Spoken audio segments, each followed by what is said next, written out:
from the Man Cave Studios, deep in the heart of constitutional Livingston County, Michigan, on a Sunday night, Michigan Supreme Court candidate conversation with special guest Judge Michael Warren from the Oakland County Circuit Court, with Amber Harris, yours truly, Larry Parsons. This is My Brain, and now, your host, the guy that put this show all together just to bring it to you, Mr. Jeremy Scott Gibbs. I'm waiting for the clap. There's one built in. I was waiting for the built-in one. I even tried to drag it I out. appreciate that. Look at that camera worked. Let's see if this camera works. I'm so excited about it. There's our fish shot. And is it? Oh, look at that. It's zooming out on us. Everything worked. Autumn. Look at that. You start the show a got all little the late. gremlins out. I think they're scared of the judge. Dude, you start the show a little late. They were. Welcome to the show, Michael, everybody. Oh, it's an honor to have you on the my show. pleasure. Thank you so much for having me. I've got a chance to hang out with you a couple different times at some of your Liberty, your Patriot Week events. Phenomenal stuff. Thank you. I was honored to play music at the last one. I think the first one I actually just did a mix of music, just plugged in the iPod and played it for you guys. That was Downtown Howell. But this last one we played at the Country Club, and I got to play. I think we ran a little late, and I got to play for, I don't know, maybe an hour and 20 minutes. Yeah, it was phenomenal. And Thank just ripped you. through some songs. So, Yeah, that was great. That's been our limited. I got one up on you, buddy. I have his book, and he autographed it.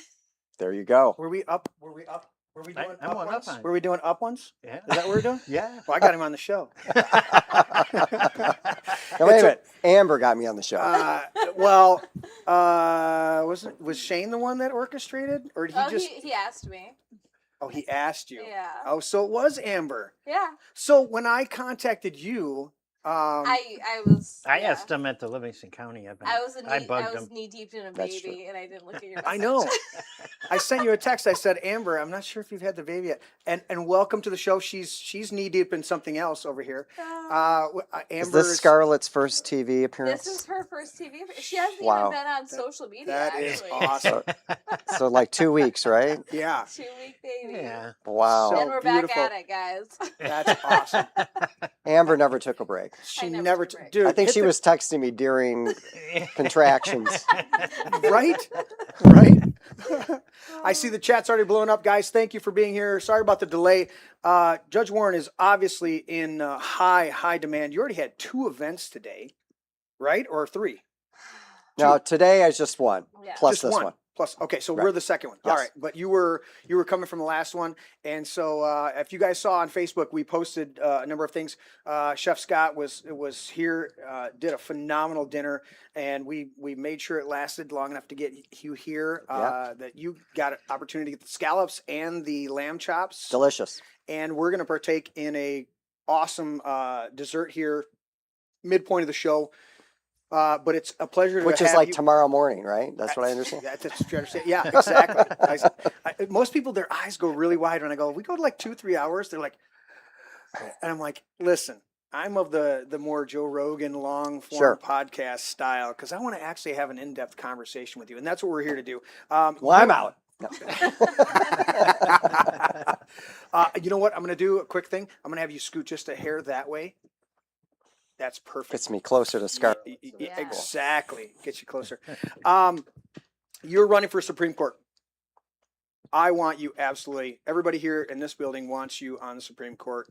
I think your reputation and your impact on the community and throughout the judiciary, we don't have to elaborate on it. It's phenomenal, but we do want to emphasize that your track record is phenomenal. Thank you. So I want to dive into some of that. Let's dive into familiar. I know your daughter works with you a lot on different things. Yes. But she's also a resident down in Indianapolis. Indianapolis. So she's busy as well. Yes. But I've met her at a couple of the events. So let's dive into this family background. What's you were raised here in Michigan? What did that look like? So I grew up on the east side of Detroit, and then we moved out to St. Clair Shores when I was late elementary school. I was there until I graduated from high school at Lakeview High School in St. Clair Shores. Okay. Go Huskies. And then Little plug there. there you go. Then I went to Wayne State, and I was a history major there with a speech minor. Go Warriors, although they were Tartars back then. We used to call them Tartars. Oh, wow. I was on the debate team. I was a walk-on. I'd never debated before, but I was recruited by a phenomenal debate coach whose name is Professor George Ziegler. May he rest in peace. Debate's a good background. Great background. Yeah. And he recruited me because I was both pre-law and in the honors program. And so they would send out these kind of like generic requests. I had wanted to debate in high school, but I was on the swim team. Okay. Backstroker, co-captain of the swim team. I was very pleased to be able to do that. I wasn't the best swimmer, but my colleagues said, we want you to be our captain. Right. So that was cool. And then I mentioned the debate team because that's where I met my wife, Shannon. Now, Shannon is from Spokane, Washington, Okay. and was recruited personally by that coach to come to Detroit sight unseen to be a debater. And so Specifically for debate. for debate. So Wow. she's a couple years older than me. So I was a freshman. She's a little bit of a cougar. Is that She what you're was, saying? you know, all I got to say is she got her You fangs guys met in each the, other and it was awesome. Well, my wife is older than me too. So Okay. Stop, Larry. And so I like to point that out. I usually do not point this out, but so Love we had a very long courtship. Okay. We were in different states, so anyone that has a long-term relationship like that, and back then there was no social media, we didn't have email. So you guys were pen pals. We were, there were no Okay. cell phones. You know, if I made a phone call to her when I was out of the state, I would have to use money and put it in a slot that would, in You're a phone dropping booth. the dime on her? Dropping the dime on her. And so we eventually got married, and I brought her. So she went to Cornell to get an MBA, Okay. and she did not want to come back to Detroit. And I said, my family is here. Right. And I want to be in public service and some kind of public service. And it doesn't make sense for me to move to New Jersey, which is where she was. And so I convinced her, kicking and screaming, to come to Detroit. Wow. And now she's one of Detroit's biggest supporters. Okay. She's worked in the city for many years at Tech Town, which is just outside of Wayne State, Yep. doing a life sciences. She works for a life sciences company. And so we have two kids. One is the daughter you mentioned before Yes, is sir. Leah, and she is now Dr. Leah Warren, Wow. and she is in Indianapolis doing her residency. Yes. She went to Wayne State all 8 years, and my son, where you've taught as well.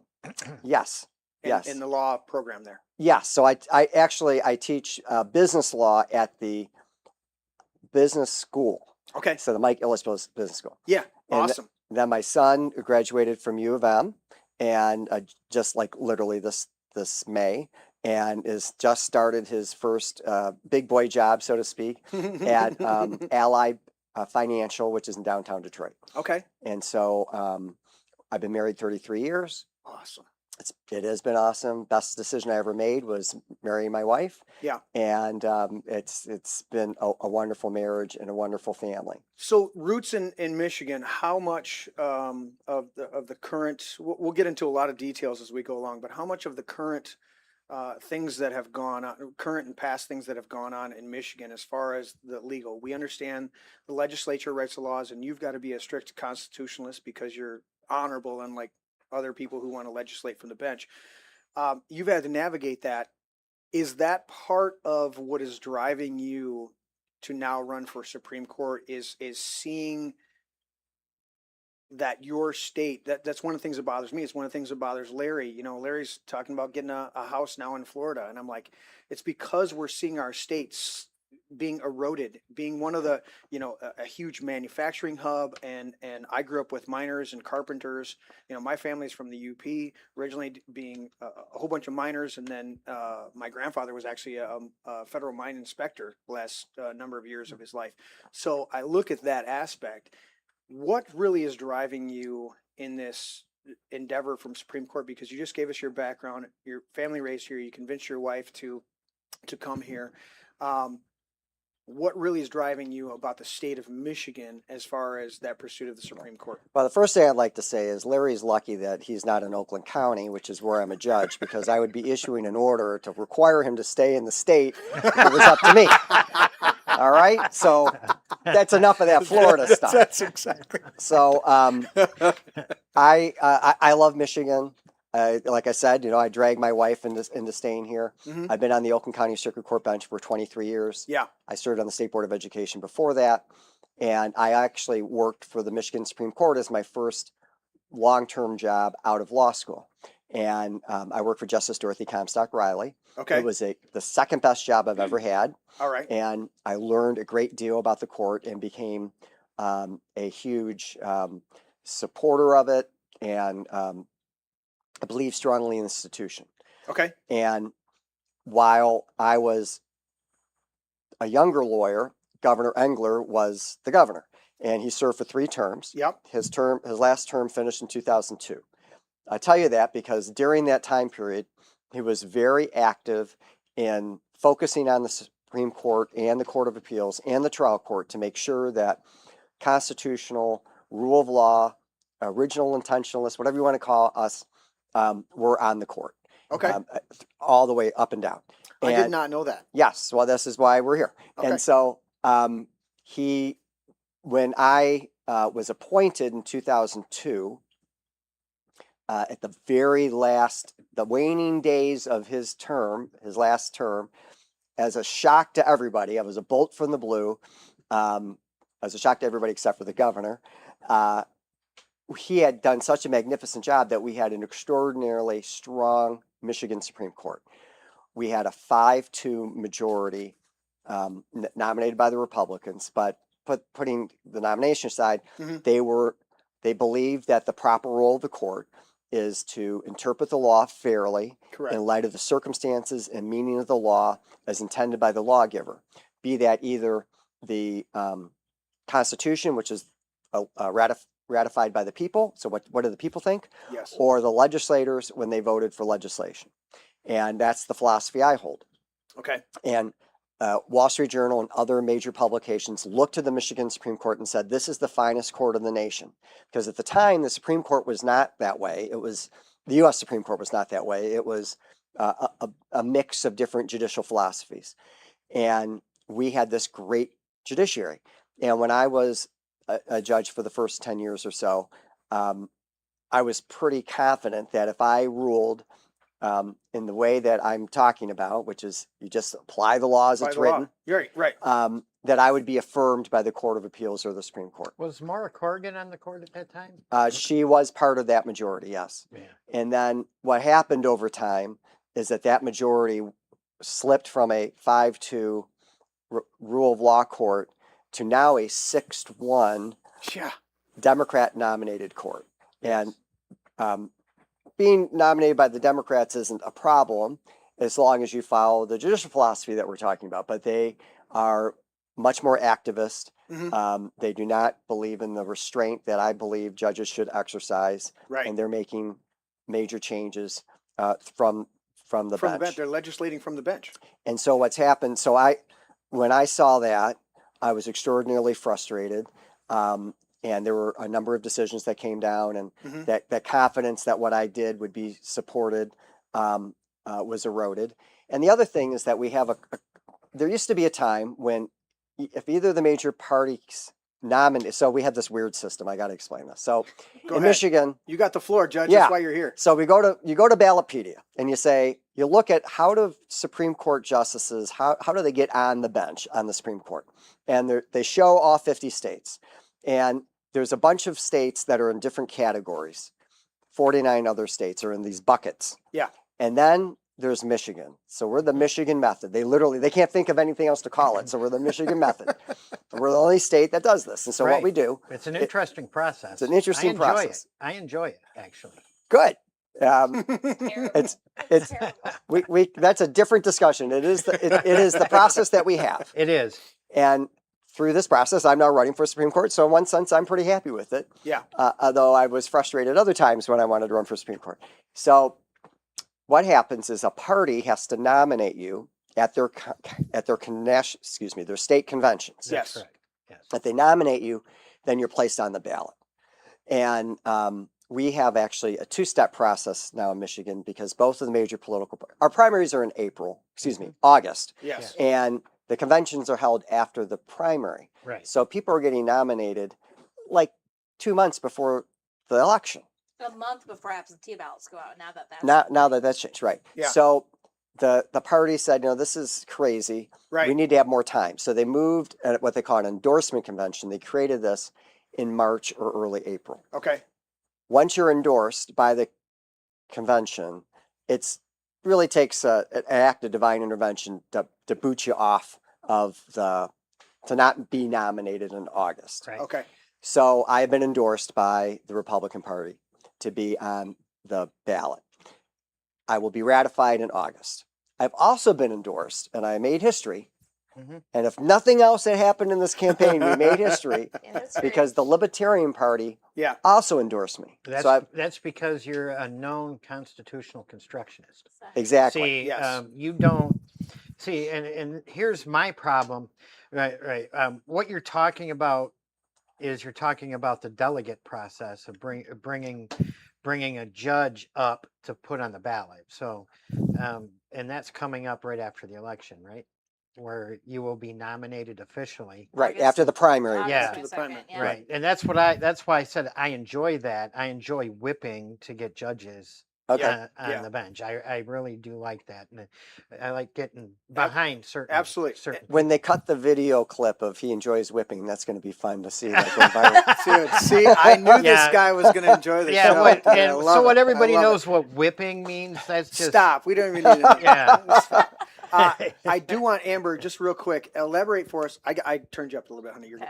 good. Elaborate for us real quick. The other positions, Secretary of State, and absolutely. Eastern Wayne State, and So precinct delegates every couple cycle? of cycles. No, because it's every other cycle. every other cycle. So it's Supreme Court, State Board of Education, Mhm. MSU, U of M, Wayne State Board of Regents or Board of Governors or trustees, Yep. and Secretary of State, AG, It's Attorney General, AG. Lieutenant Lieutenant Governor. Governor. Lieutenant Governors in August. So this was Right. ratified. Okay. We had this. Oh, there's a baby. Oh, see now Scarlett Oh. decided I she know. wanted to talk. while There's you're an talking. endorsement convention in April, but we don't have a lieutenant governor until August when the governor is Correct. now. That's why I wanted some clarification Yeah. because we brought it up a little bit before the show well, my wife walked in and she's got her mail-in ballot and she said, "Where's Judge Warren on here? I want to vote." I'm like, "Honey," And this- that's what we're really tiptoeing around right now Yeah. because it goes to November. Yeah. But it's good. It's a good tiptoeing, but we're playing that game right now. So yeah, that's what you vote. That's why also plug become a precinct delegate. Exactly. Right. Exactly. All right. So back to you, getting back, Judge. so what happens is I'm going to be on the November ballot Yes, sir. because the Republican Party has nominated me, endorsed by the Libertarians, Yes. but there is no partisan label with me. So people vote straight ticket. They think they're voting for the justice candidates and nominated by their party, and that's completely untrue. So Okay. there is a huge drop off between the top of the ticket and the Supreme Court candidates. It can be up to 40%, Amber tells me.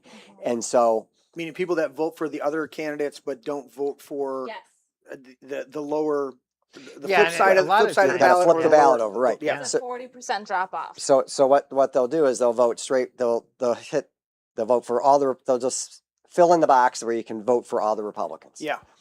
And then they go, okay, I'm done, and they put the ballot away. Then they've missed They missed that whole backside. the whole backside, the Supreme Court, I the always tell them, I'm like, flip it Circuit over. Court, Probate Court, Yep. Township, They're huge. many different positions. And then we have ballot initiatives. Yep. We have a citizenship only voting initiative that's in Michigan this year. We That's have so crazy. we have Who would think of such a thing? it's a really good question. Citizen- Who would think of such a thing? Citizen only voting. What? Yes. kind of draconian society do we live in? For somebody to propose something like that. As a female, I'm afraid I'm not going to be able to vote because I was married, and my married name. So sad.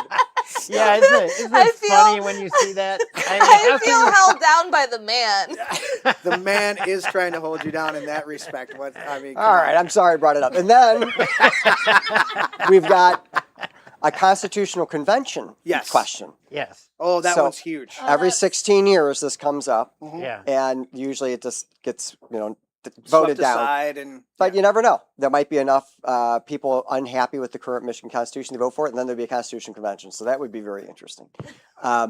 So my job, getting back to me, yes, sir. my job is to get all the people that are voting for Mike Rogers to vote for Mike Warren, because then my base, yes, which is the base that nominated me, yes, will carry me through.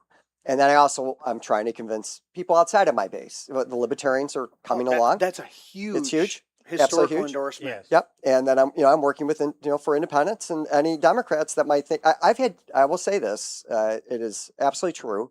I've had Democrats, high profile Democrats, that have come up to me and said, the 6-1 court needs somebody like you. They got to have Because some balance. They got to have some balance. I'm trying to bring back balance to the court. They need somebody with your intellect to be able to challenge what they're doing, because right now there's this groupthink, and we really need to have somebody on this. And these are people that I can't tell you who they are, but if you heard who I said they were, you'd be shocked. Right. Okay, they're high profile Democrats or Democrat affiliated people. So there is that. The other thing that I think people are recognizing is, I want to see your face when I say this. 5 of the 7 justices on the Michigan Supreme Court were never judges until they got on the court. Right. Yes, sir. I am well aware of that. Right. Yes. But yes. most people aren't. And Right. usually if I'm giving a speech to, let's say, 50, 100 people, about half of their jaws will drop and their eyes will poke out. And like, because how, they don't have any clue. they said, how did that happen? I go, well, you voted for that. Yeah. Or didn't vote if the 40% did- drop off. or didn't right? vote, right. Yeah, exactly. So it used to be that our major political parties, this is kind of getting back to what I was saying before, Mhm. would only nominate nominate people to become a justice if they were a judge at the time, either court of appeals judge or a trial court judge. Yes. And so when Engler built I'll call it the Engler Court just for shorthand, all those people had been court of appeals judges or trial. I think they were all court of appeals judges. Okay. And so they were highly qualified. They had experience. They had a rule of law judicial philosophy. And we had this great court. And then over time, what happened was the Democrats at one point decided to nominate Bridget McCormick. Now, Bridget McCormick was a fine intellect. She was a good person who was a professor at the University of Michigan. I didn't really agree with all of her decisions, but she had this pedigree that with a good name, and she was able to win. Okay. And then the Dems said, you know what? Maybe we don't need to worry about them being judges anymore, because we've proven that we can get a non-judge elected with Bridget McCormick. Mhm. And now all these other candidates Yeah. that they've run Have no judicial have no experience. judicial experience. Right. It's So- ridiculous. So since we have a 5 to 7 with no judicial experience, I have more trial experience than the entire Supreme Court put together What is it? times 3. I have your website. It's 400 plus. Yeah, I've had over 400 jury trials. jury trials, not just trials. Jury Jury trials. trials, right? I've had What do you like? Not like, but what do you prefer the jury of peers interaction versus a bench trial? What do you? Is it That's a good question. is it dependent upon the case in front of you where it's because some of them the lawyers on each side are going to angle for different things. If they Right. know your proclivities to be a strict constitutionalist, then they're going to lean towards whatever's going to be advantageous to their Right. the outcome of the trial, right? right. So I love jury trials for a couple of reasons, and I love bench trials for a couple of reasons that I'll explain. Yes, sir. So for jury trials, I'm going to do this tomorrow. I'm going to go in, I'm going to welcome the jury pool, and I'm going to select a jury unless something happens for a murder trial. And what I do is murder trial. yes, so I've tried Wow. over 25 murder trials. So what I do is I give them an overview of why the right to the jury is so fundamental to our system. Okay. And I do that in what I hope to be a dynamic, interesting way. And normally by the It's your moment to not quite grandstand, but to philosophize a little bit. I'm share. educating the jury. So That's phenomenal because most judges don't do that anymore. Right. We don't speak necessarily of jury nullification, stuff like that, to even that everything is on the table. We don't even go that far anymore in our modern courts. And I have that later in our list to ask you how the judiciary has changed. But just that aspect where you're informing the jury of their responsibilities and how important it is, because it's been a mantra for the last 40, 50 years that I've known of, oh, do everything you can to get out of jury Right. trial. No, this is one of our high, next to voting, it's one of our highest patriotic duties that we have. And I look for it. I'm like, I haven't been sent anything for jury trial in years, Even man. the Pledge of Allegiance. He's Yeah. one of the only ones that still does the Pledge of Allegiance. I open up every court everybody session. stands up. Yeah. You're right. Yeah. with Pledge of Phenomenal. Allegiance. Continue with your thought. I So- just wanted to interject that. So so I give the overview. Almost everybody wants to stay on the jury as opposed to getting off of the jury at that point. Yeah. And the great thing about a jury is that they render a verdict by going into a jury room and deliberating, and they have a piece of paper and they just check boxes, and that's their verdict. Okay. And so you get the verdict. Usually, it could be anywhere as 15 minutes to 3 days, depending on the case. You don't have lengthy OJ style, you know. It's extraordinarily rare. Yeah. It's extraordinarily rare. It does happen, but It gets usually sensationalized in the Hollywood movies. usually Where they're they'll- out for a couple weeks or right. something like that. Usually they'll deadlock well before 2 weeks Okay. pass. All right. Yeah, some of the stuff I see on TV, I'm like, how does this happen? This has never happened in my courtroom. Right. This is ridiculous. Right. I mean, it does, seriously, but They have to make it up for Hollywood, Right. Because it's like that's not going to happen. or Did you ever watch the show Bull? no. So it was this one NCIS guy Yeah. went and did a whole series, and he was just the guy that helped the lawyers to pick I'll pick the jury. the jury, and Jury they had consultant. all these metrics and all these things, and it was very informative. But it was like, does that really work? That's You know, baloney, too. it's like, Yeah, come on, yeah, it's this is Hollywood. It's mostly exactly. It's rare that the jury selection process actually makes much of a difference. Right. So- Well, we just saw that with the Carmelo Anthony down there, where they kicked off three. It was very goofy. I watched Robert Barnes and a few of the other lawyers that I like to watch on some of the other podcasts, Viva Fry and there's a couple other ones, but they went over some of the dynamics of just choosing that jury trial, and that's one of the jury pool, and that's one of the things that's being called into question now with the Carmelo Anthony verdict down there in Texas with the stabbing of the other young man Right. there on the campus. And I'm like, how much does that play into these dynamics? Because we sensationalize it, but then you're like, yeah, it was what's the term for voir dire? Yeah. The voir dire was a day at best, or half a day at best. It's like, this wasn't a drawn out thing. They're like, yeah, we object to that, we object to that. All right, we got our pool, we're good.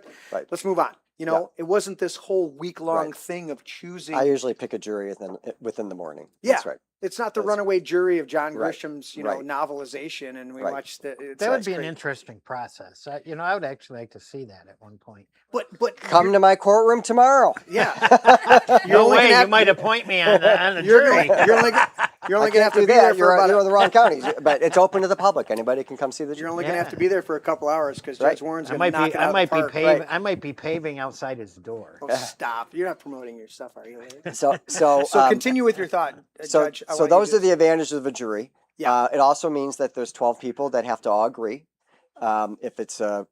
If it's a criminal trial, and they have to agree beyond a reasonable doubt. So you have a strong sense that what they've done is correct. What's the so criminal is 100% agreement to all 12. Yes. Is it 9? So in a civil case, Civil and 9? you have our rules are a little looser. Okay.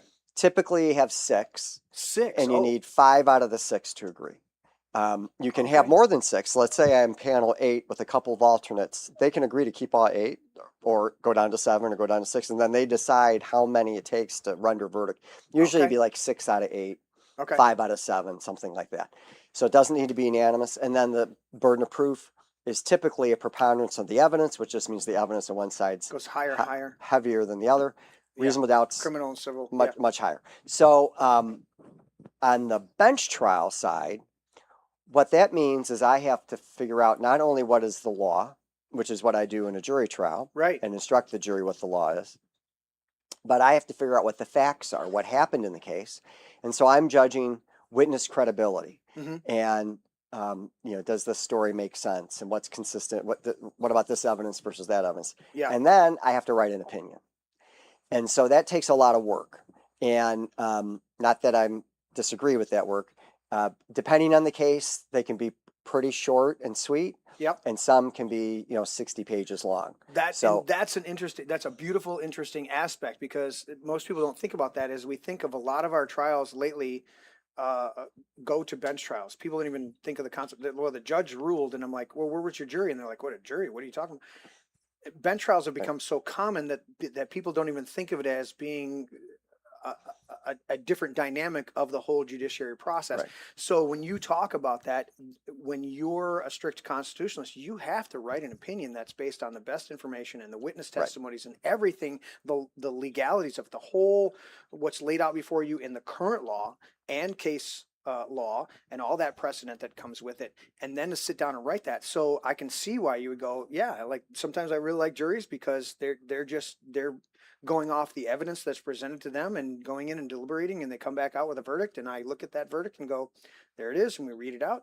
And other times you're like, it's defaulted to a bench, and I have to sit there and write it all out, because how many times, not just in your court, but how many times do bench trials go right up to appellate courts and get challenged? So you have to be rock solid in the law, because you don't want to be overturned. You want to know that you've made the best honorable decision for that case, and that that there's not these huge gaping holes in it that can be challenged in either the appellate court or ultimately the Supreme Court. Right. So I take very great care and deliberate in a meaningful way, making sure that I understand. The great thing, I'm one of those people. There's some people that, people have different ways of processing information. Yes. Some people are visual learners. Some people are auditory. Some people are instinctual in how they do things. My best thinking comes out of writing.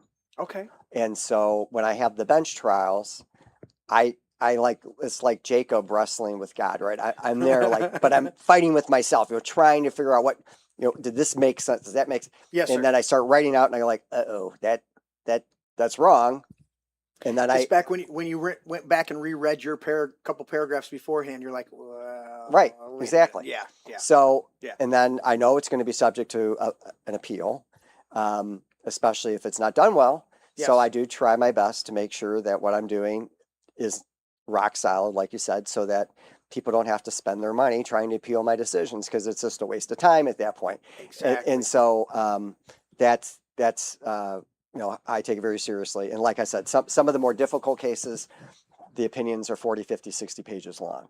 Wow. And sometimes I get kind of colorful. I'll tell a little story. Right. I have cited Monty Python's and which part, the Holy Grail or the Holy Grail? Not the Life of Brian, right? Though. Not the Life of Brian, but the Holy Grail has been quoted. Yep. I've quoted some Star Trek lines. Wrath of Khan. I haven't done that one yet. Not that one yet. I haven't had a Khan party. I have hurt you, and I want to go on hurting you. Admiral Crook. Bury you alive. Alive. I want all the information from Project Genesis. Right. And that's one thing him and I have in common. Star Trek, Star Wars. Yeah. I love it. Yeah. So if the case, I will put it, if the case deserves that kind of flavor, yes, sir, they'll get it. And if it's more of a, if it's pretty straightforward and pretty clean cut, you just go for it.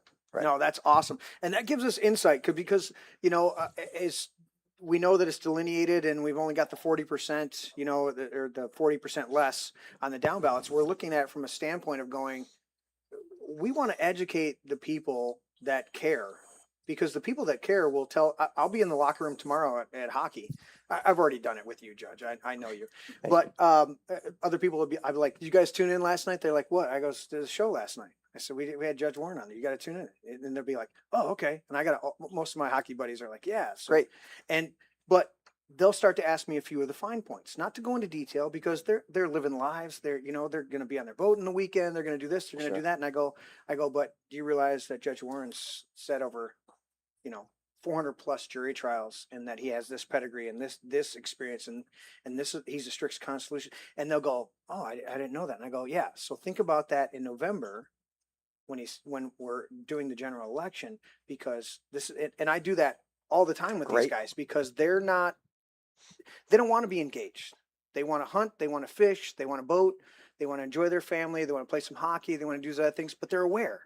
Sometimes I walk in the locker room and they go, hey, what do you think of such and such? I go, oh, did you guys see this? And they go, no. I go, okay, well, I watched this and I saw that and I saw this. And so they're picking my brain for the cliff notes and the details. And so when you take the time as a judge to labor over those decisions, it shows the integrity that you have to make the correct decision. I love, and I'm sure you've studied, I don't know if it's a part of the college curriculum, but the split, it's cited so many times throughout the judiciary discussion of splitting the baby. They call it splitting the baby. There's the two prostitutes, and one rolls over on her baby and kills it in the night. She takes the other one and swaps them out. And Solomon goes, hey, all right, here's the decision. We're going to cut the baby in half. That one. And the real mom goes, no, give it to her. Right. And that's how he determined that. That's the wisdom that you have to have sitting at the bench. And as I'm listening to you, getting to know you more and more, just even live on the show tonight, I'm hearing that wisdom to where you're having to rightly discern, as Paul wrote in the New Testament, he said, rightly dividing the word of truth. Now, he didn't say scripture, he didn't say the word of God, he said the word of truth. And so when you're listening to a witness and you're having to discern, is this witness truthful according to the examination and the cross-examination and the final outcome of their testimony, and then balancing it against that testimony, that's what people want to know, is that when I come to your courtroom, am I going to get justice? I don't know that I can trust the prosecutor or my counsel sitting at my table to fight for me as hard as I want that judge to rightly discern it, or the jury to rightly discern what the truth of this matter is. And that's profound. That's phenomenal. I want to pivot a little bit in this. What do you love most about the law? What you're a young man. You're growing up. I have Jocelyn, she just graduated. We hosted her party here, had her graduation party here. She's 18, and she's, for the last couple of years, she's like, I want to be a dental hygienist. And I'm going, what you want to be a dental hygienist? I'll help. We've done field trips. We went over and did her college thing with her. And I go, whatever you want to do, honey. But she's like, a dental hygienist. I'm just not about putting my fingers in other people's mouths. So but she's like all into it. Mm-hmm. So people choose different professions and are drawn to different things. What about the law do you love most, and what really drew you to that legal? Because as you can hear my conversation, I'm pretty well versed in the legal realms. I couldn't do how many years? To be a lawyer, 7 years, right? Yeah, I couldn't. I knew in myself I don't have that aptitude. Okay, I barely graduated high school. I love to learn. I absolutely love to learn. The confinements of a classroom, just I can go on a job site and build a whole house, and I've got 15. I just listened to 15 novels and 4 educational books and all this stuff, and I'm gleaning all this information. But to sit in a classroom and then do it, I go, I'm losing it. Right. What drew you to the legal? Was it as a little kid? Did you see a trial? Was it something that sparked within you, I want to be in that place? And did you ever do any, did you do any time as a lawyer, or did you just go straight into the judiciary? What was it about the law that drew you in, and what was that track? All right. So I'll answer the second part first. Okay. So I went to Wayne State undergrad as a history major, speech minor. Ooh, history major. Yeah. That's beautiful. Michigan Law School, Mm-hmm. clerked for 2 years at the Michigan Supreme Court. I did 2 months at a law firm doing appellate work as a bridge. That's huge. I didn't know that. You Yeah. clerked at the Supreme Court. So Yes. you had initial experience as a very young man Yes. there. That's incredible to Right. note. So I did that for All right, 2 go. years. Yeah. And when I was there, I was like, I would like to come back here as a justice. Right. So that's been in my brain. How old were you then? So I was 25.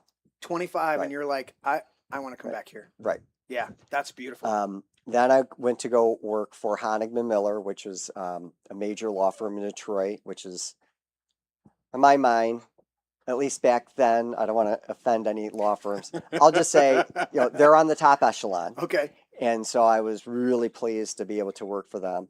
And I did that for just a short period of time, like 6 months in litigation. Then I got recruited to go work for the State Board of Education. I did that for 2 years As a lawyer. as a lawyer, Okay. working in policy, trying to, Engler had called for the repeal of the school code. And the State Board of Education back then was a very pro-parent, pro-consumer, way ahead of the curve in connection with choice and charters Okay. and all those kinds of things. Interesting. And they asked me to help them develop an agenda. Mm-hmm. And I gave them a whole set of things to look at. They adopted about half of what I gave them. And then the legislature adopted about half of what we gave the legislature. So we're down to 25%. So right down to 25%, but it was pretty good. It was Okay. pretty good. And better than zero. right. Then we had, many of your viewers may not know this, we had a 2-year period where we have even number. Michigan's weird because the Constitution was, the Constitutional Convention in 1961, which was ratified in 63. George Romney was the chair of the convention, Okay. and he was a Mormon. And the Mormons believe that one person shouldn't be responsible for making, like, when you have a vote, you shouldn't have like a 4-3 decision or a 3-2 For decision. one person to swing it. Right. So, Okay. so all of our legislature is 110 legislators in the state representatives. Okay. Our Senate has 38 senators. Okay. So we have these circumstances. So what happened back then was there was an election where we had a tied House. We had 55-55. Okay. So there was not going to be any legislative reforms anymore. Okay. And so I went, well, I can stay here and be a bureaucrat, which is not why I left Honigman, Yeah. or I can go back to private practice. So I went back to private practice, went back to Honigman, worked in our corporate department, did mergers and acquisitions. Okay. I did that for about 3.5 years, became a partner there. And then I got recruited to go work for Cornerstone Schools, which at the time was a set of faith-based schools in the city of Detroit. And I went in the education space. I also got appointed to the State Board of Education during that time. So I was really focused on education and trying to bring civics and history and high academic standards and all that kind of stuff. Right. And then I got appointed to the bench from there. Okay. Very unusual. I have a very eclectic background That is very eclectic. as a judge. Wow. A lot of people said, Mike, you couldn't keep a job, because I kept flipping through all these different You're positions. like, no, I was promoted and then Right. promoted and then promoted. Right. What was the acquisitions, which you did for 2.5 years? Mergers and acquisitions, corporate. You corporate go work. from ruling on some educational stuff to corporate mergers and acquisitions. There's Yeah. got to be some big overlaps that There was people some. saw Yeah. a qualification in you that said, Right. yeah, this guy's going to be good at this. Right. So, so what drove me into the law Mhm. was I was always interested in public policy and public service as a young person being like middle school. Okay. And I really enjoyed learning about the Constitution, where our rights came from, Yes. the purpose of government. And I just really fell in love with the Constitution, the Declaration of Independence as a younger person. If you're an honorable person, how can you not? Well, When you're yes. honorable within yourself, that's what I sometimes about the left and the activist church. I go, once you read the Declaration of Independence and the Constitution, even the Articles of Confederation, Okay. you just go, this is some of the most brilliant, next to the scriptures, this is some of the most brilliant what's the correct word? Writings, literature that you, I mean, then you start to stack up, common sense with that, and Thomas Paine and some of the many of the other writings of our founding fathers, and you start to, I love reading later, G.K. Chesterton and a lot of people but you go, the brilliance to simplify, when you think about how simple some of the things that they wrote in there, they were like, listen, this is a foundation to build a nation upon. We don't want to over elaborate and create confusion. And I mean, look at the general welfare has been blown into a whole welfare state. They wanted to keep it so precise and concise, and they labored over it, and they asked, James chapter 1, they asked for the wisdom of God to go, all right, Lord, how do we just do this as simple and concise as possible, because we're building a nation. Right. And so when you fall in love with the Constitution, you're like, dude. Right.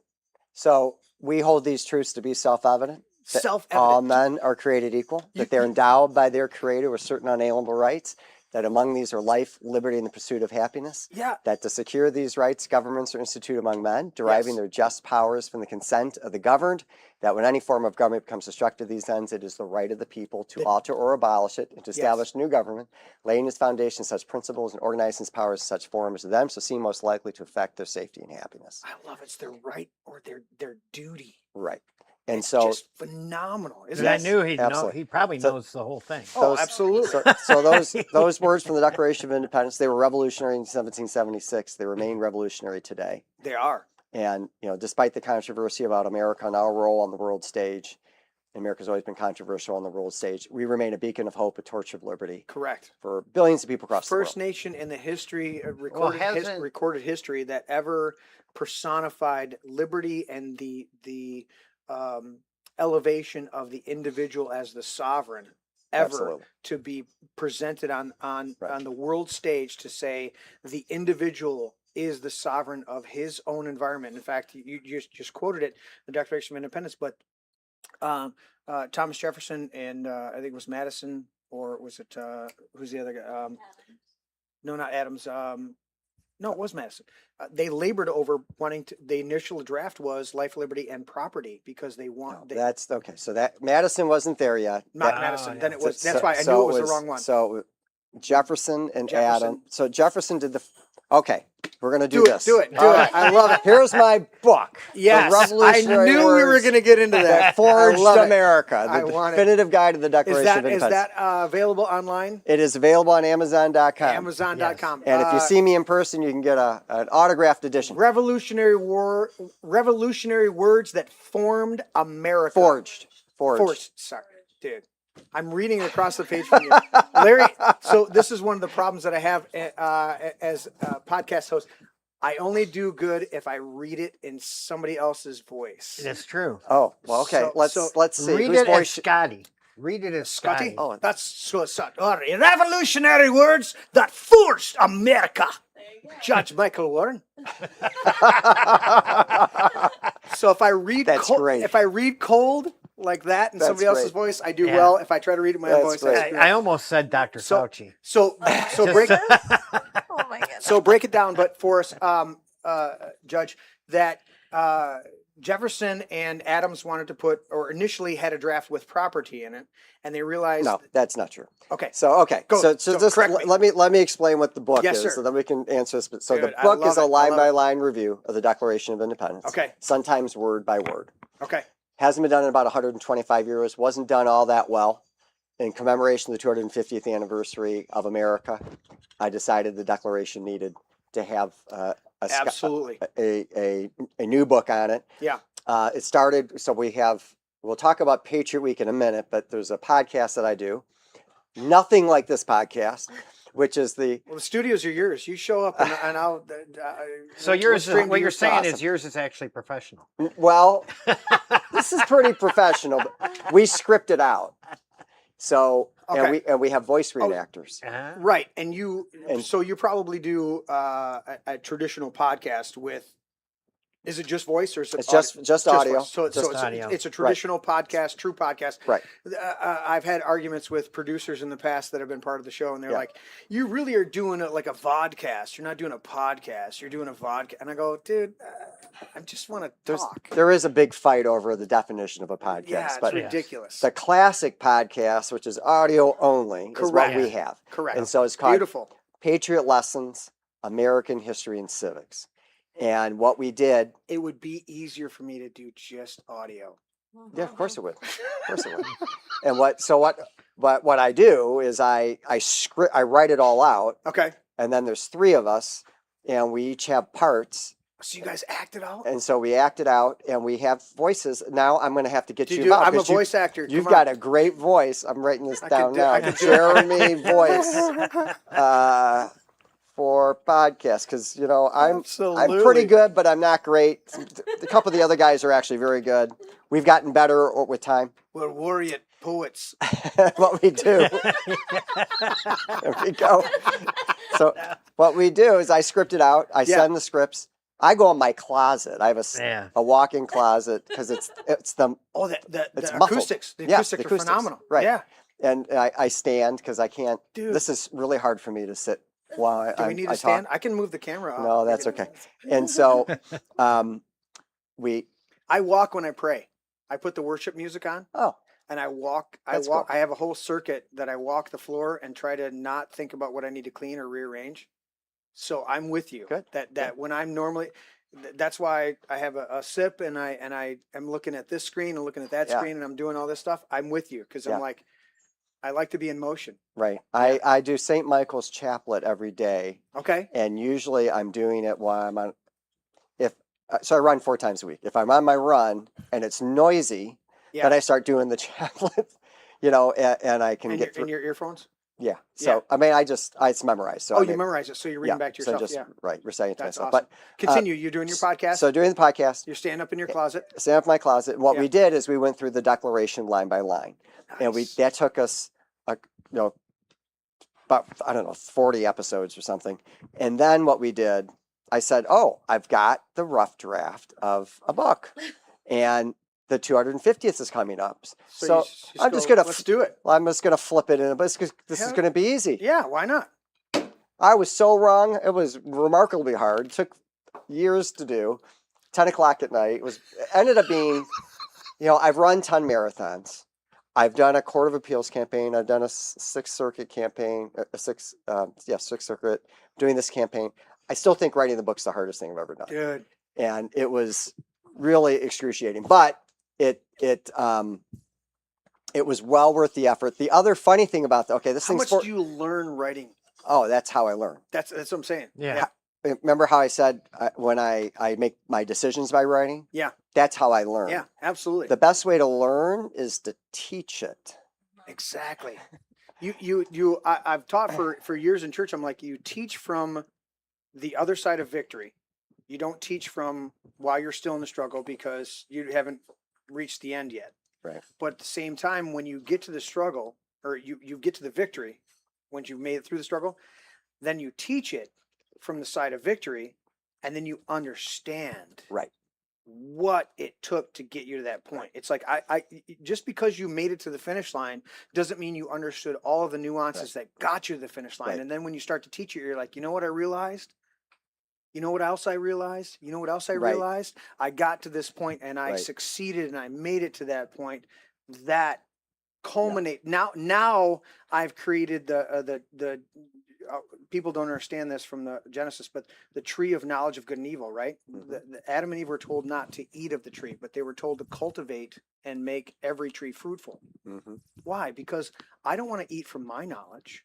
I want you to eat from my knowledge, but I have to cultivate it. I have to make sure it's fruitful so that when I share it with you, you can glean some fruit from it and then go on your own journey and have sustenance on the way there. And people don't gather that. It's Right, like, listen, right. I've got to work out. It's the post-war debriefing. It's like, Right. all right, what did I learn? Every time I would teach a message in church, we would go to lunch, we'd come over, and then later that night, the Lord would go, all right, this was good. This was good. This is good. Here, I was very proud of you here. But this right here, You need to fix that, you know? And I go, okay, and I called it my debriefing for years teaching in church. Yeah. And that's what when we write it down, we go, oh, Right. wow, Right. this is beautiful. So I can't wait to hear about your book. So why don't you tell me more about it? Sure. Yeah. So, Please. so there's And you're of course correcting me on Jefferson. oh yeah, that's how we started this thing. Yeah. Do that. So let's correct him on Jefferson. So really what happened was, and the book does go through this, there's a discussion, there's a subcommittee, let's take a few steps back. Virginia authorizes a resolution to be made at the Second Continental Congress in 1776 that the colonies be free and independent states. Okay. Robert Henry Lee makes that motion. Yes. It's seconded by John Adams, who's really behind the scenes he's the leader of the independence movement. And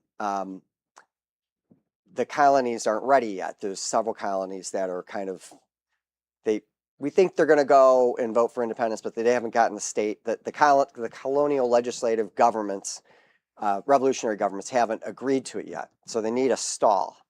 So the Congress says, you know what, we're going to come back and revisit this. And in the interim, while we're waiting for that, why don't we have a declaration explaining why we have to do this? And they appoint a committee of 5 people. Okay. And the 3 people that most people know are Ben Franklin, John Adams, and Thomas Jefferson. Ben Franklin's got gout. He's sidelined. He can't do anything. Yeah. They have the subcommittee of Adams and Jefferson. And Okay. then there's this interesting discussion. They see it differently in their older age. I believe the Adams version, but it's you can decide for yourself after reading the book. Yes. So basically, Adams says, I told Jefferson he needed to write it. Jefferson said, why? Adams says, reason's enough. Jefferson says, why? He says, reason first. You're from Virginia. Virginia should be the lead of this. Second, you are popular and well-liked by Congress. I'm obnoxious, and anything I do is highly suspect. Right. And third, you can write 10 times better than me. So Jefferson takes the lead. A little bit more articulate. Right. Yeah. So Jefferson takes the lead. Adams is a great writer. It's kind of forgotten, but he is a great writer too. Yeah. But And they were friends, and then they were enemies, and then they were friends right at the end. They were. And they both they were died on July 4th. Yes. Yeah. 50 years to the date of It's amazing. 1776. It's amazing. And that's, if you don't believe in the hand of God and providence after that, right? Yeah. Keep talking, Judge. I'm going to pull your book up. Here's the Amazon. What? Oh, my bad. Keep talking. All right. I So messed up. that's all right. So the Jefferson goes and he does not use AI and does not pull circulars off of the libraries and Yeah. he writes this thing, and he had written a draft, basically Declaration of Independence, in 1774 called a summary view of the rights of British America, and it was a pamphlet, Okay. and it laid out a bunch of reasons why the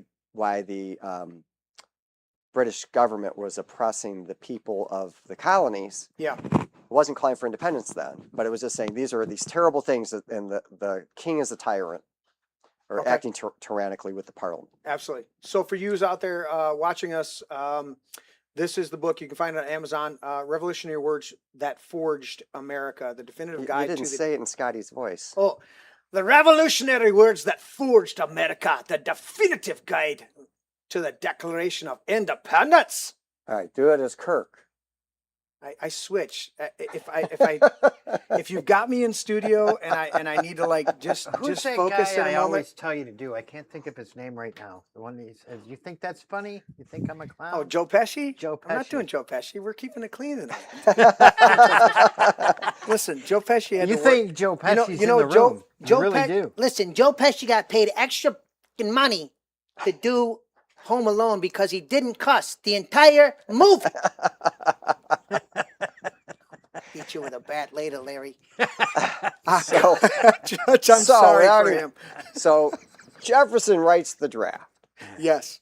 and there is this myth that life, liberty, and property was the defining way of how people wrote about this, what your unalienable rights were, Yes. and that the pursuit of happiness was invented a whole cloth out of Jefferson's brain. And it is a myth because, as the book details, pursuit of happiness was used in a variety of other contexts. Okay. But John Locke said in his second treatise on government, life, liberty, and property, but he's got another book where he says life, liberty, and the pursuit of happiness. Okay. And so what's the major distinction there? Because my understanding has always been that it's been they were walking the line of not wanting any of these things to be inherent rights that could abuse the people, but there were things that they understood as sovereign individuals were attainable for them as unalienable rights given, by our creator. So what's the line that they're walking there where they're like, look, you have the right to go out, and if it's not already owned by somebody or you can negotiate, you can take property, but life, obviously yours, liberty, obviously yours, but they're working through the historical dynamics of the Magna Carta in through all the things that happened in the British community, and then they're here forging this community. And I haven't read your book. I didn't. no, even of course, I realize- wouldn't expect you Yeah. to. No, I would have if I'd have known. I would have. 461 pages. So How many? the 461 pages. 461 That's pages. the abridged version. Okay, there's 90,000 No, I want words. the unabridged. I Yeah, want the that's another unabridged. extra Is it 90,000 on audio? words. Can No, can I do the audio? we haven't I've been fighting with my publisher. I Can- want a big, huge honking I want to do unabridged I want to one. be a part Well, of the that's audio. great for us truck drivers. I mean, audiobooks. Yeah. 'cause- Yeah, it's just on audio. So the 461 is this The also 461, but not the abridged. right. It also doesn't include the we like can 100. do a Scotty. There's version. like 150 pages of Citations. citations that Yeah. you have to go online to read. So they're not in here because the book. Wait, would have wait, been- wait! You don't just expect people to just believe you. You put in Yeah, citations. they're citations. So How dare you? the Pursuit of Happiness chapter, which Yes. is chapter 16, begins on page 116. That's my and homework for ends, tonight. ends on page 132. So it's a long chapter. How many pages? It goes from 116 to 132. So it's it's like 18 20 pages. something like that. So Do we do a math in our head again? so It's the the new math. I love this. I So- absolutely so- love this, Judge, because what the thing about life is that I can't learn everything. You can't learn everything. Amber maybe, but not Larry. But we glean off of each other because we trust the spirit within each other. Right. And I go, dude, this is now my new homework, this Right. book, because you're diving into stuff because I'm in love with the Constitution too, and we have the our Declaration of Independence and Constitution here on the table all the time, so we have our reference material. As much as I have all my scripture books, so all of my Greek and Hebrew, They go together great. they do. Scripture and the Constitution. But sure. to dive into this and go, wow. So give me the final thought on this correction of property versus Right. pursuit of happiness, So because you've cited John Locke, you've cited John Adams, you've cited Madison wasn't involved at all, but Jefferson, of course. Jefferson's kind of getting the secondary or third script for the movie, and he's Right. going, all right, I got to revise this thing and create the scene. So property, there's also a fundamental misunderstanding of how Locke uses property. When Locke uses property, he generally is talking about you have a property in your rights, you have a property in physical objects, you have so it's not just, some people think it's like real estate.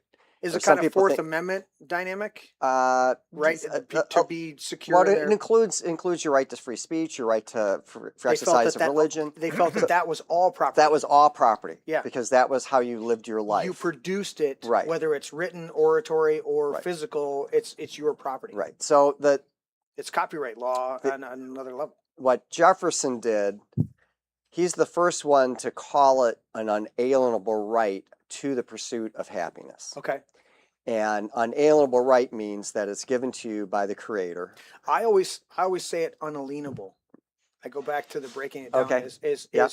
you can't. So coming from construction, if something happens, they can put a lien on a property. And I go, it's unalienable. You can't put a lien on this. You Right. can't encumber this Right. whatsoever. So that's always the way that I try to pronounce it. But you're saying it the same. You're saying The same word, different same way. spirit. Right. Yes. So those rights are in you, Mhm. given to you by God. Can't be encumbered by man. Can't be encumbered by man because it is part of human nature, Yes. intrinsically in you. Yes. The way that I use alienability is if it's alienable, you can sell it, transfer it, or lose it. Okay. If it's unalienable, then you can't lose it, transfer It's it. not alien. It's either it's native to you or it's alien. Right. Okay. And so alienability is just an old-fashioned word for you could sell it, trade it, whatever. Correct. So the pursuit of happiness envisions that you are able to obtain property, Mhm. like physical things, the man cave, a house, a car, Right. but that you can also pursue a career, an education, Yes. you talked about hunting and fishing. All that stuff is embodied in this idea of the pursuit of happiness. Okay. And we are the Beyond the idea of just property. right. Even with the expanded idea of property Right. as lock. All right, as you we said, got Chef Scotty downstairs, right? Oh, he's making us dessert and he's right making now. us dessert. He is pursuing happiness Oh, because he's making dessert dude. that makes him happy, right? Dude, So we you should have seen him, Judge, the first time we started cooking together because he's Yeah. part of my band. So that's how I met him. He starts cooking and he's just, he goes, dude, I've fallen in love with cooking again.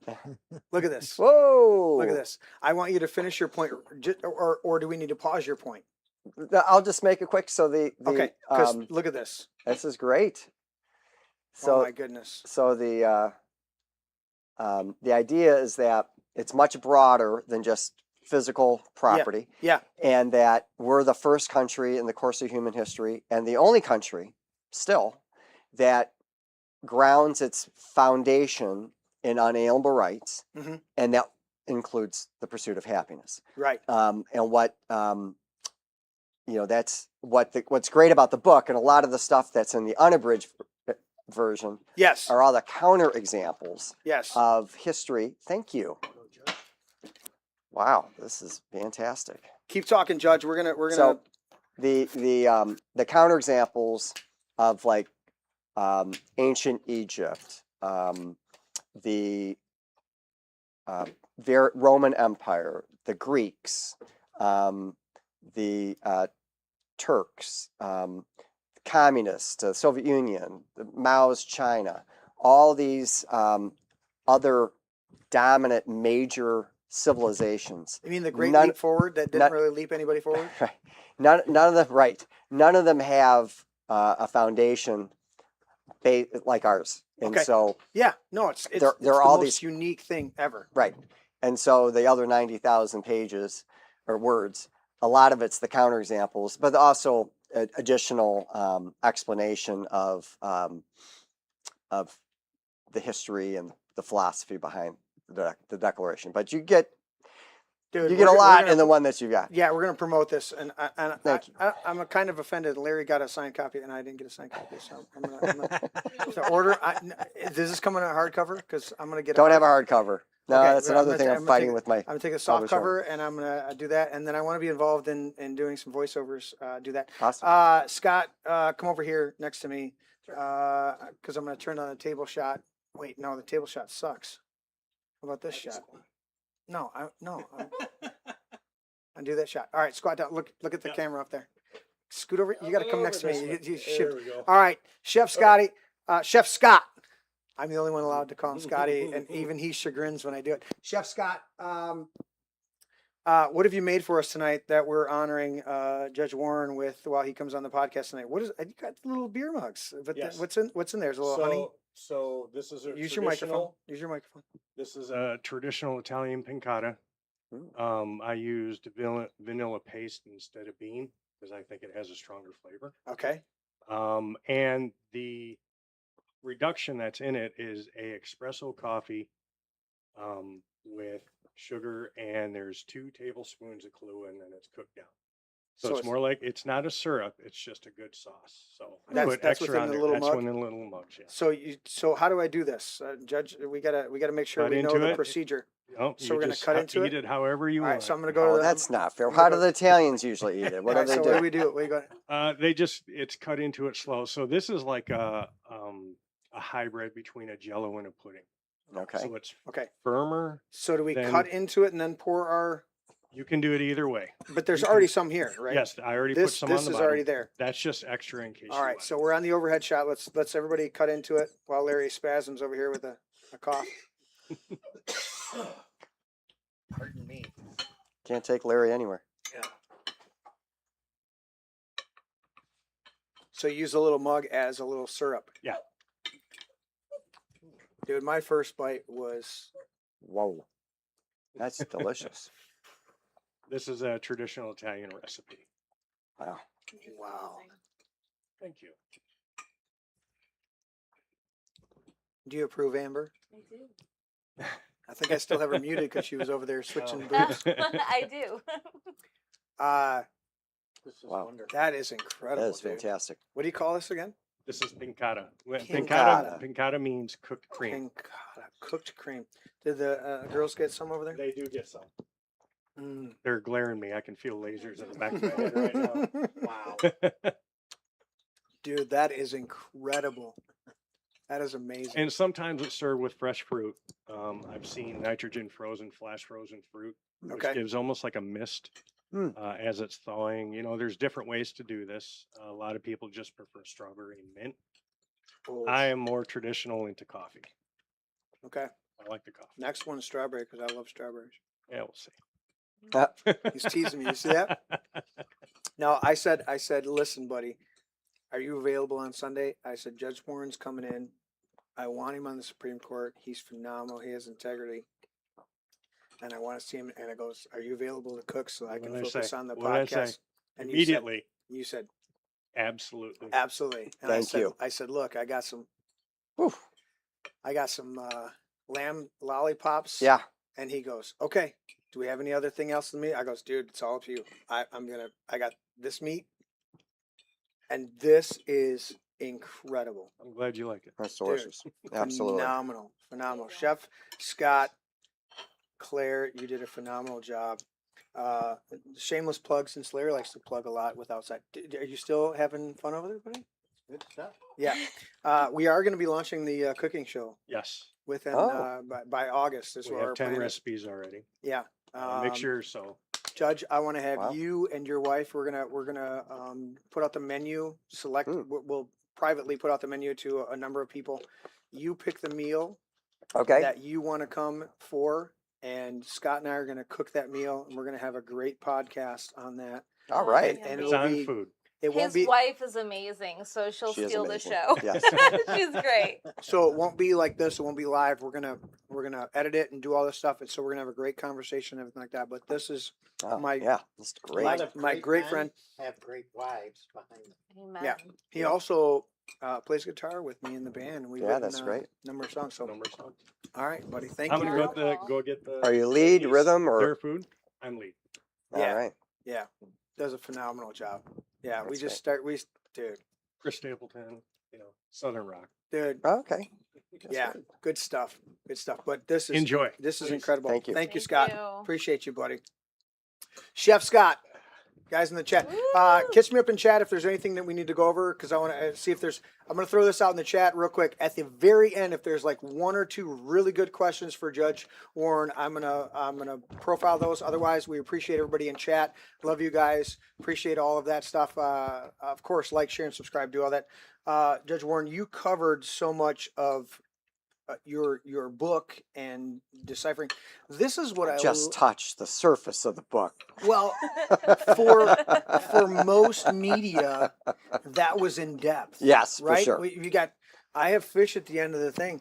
My fish know when I'm coming to feed them, but they're not goldfish. All right, those are Oscars and some other cichlids over there. But most people are soundbite and they move on, right? So when I say you've covered this, I go, you at least gave them enough to whet their appetite and have them dive. Do you need another piece? Look at dude, It's a good piece. he's finishing up, man. I'm talking as usual.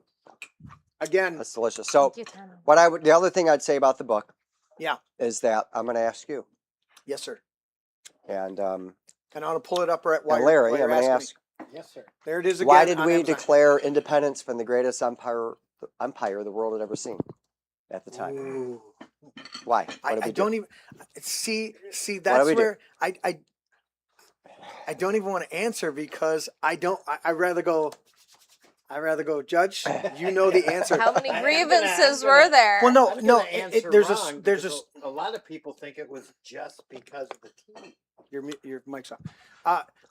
But I learned this in Scripture. It goes. I can't remember what the parable or the situation was, but the guy and Jesus said something to him, and he goes, "Lord, you know." So I'm like in a lot of the situations, I go, Yeah, Judge. I don't feel you- comfortable being compared to Jesus. I'll tell you that right now. I know, Oh boy. but you asked me that Thanks. question, and I go, Judge, you know, there's so actually in Old Testament. There's a whole bunch of scriptures where the Lord asked Isaiah or Ezekiel or Jeremiah, and he's like, "What do you see there?" And he's like, "Lord, I'm gonna get this wrong. Go ahead, Lord. You just tell me what I'm But supposed to Larry said, say." Larry said what? said something about tea. A lot of people Three- tend yeah, to the- think it's strictly about stuff like taxes and the Tea Party. And we have a lot of historical discussions on the show. I could start to note a number of people that we have on Yep. Sundays and stuff like that. Yeah. We talk a lot about the it's called the acts that they Intolerable acts. intolerable Yeah. acts. But But there's a whole bunch.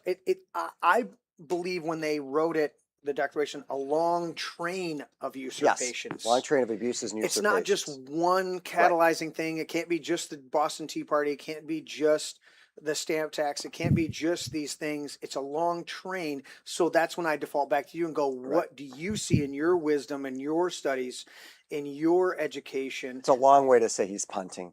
I But that's know, okay. he is. That's he's definitely So You're the man of the hour. I'm gonna go. so- I'm gonna make this guy look good. Going, There- I don't know. You're the dude. thank you. So there are most people will say taxation without representation. right. That's a huge one. And some people mumble quartering of troops. Okay.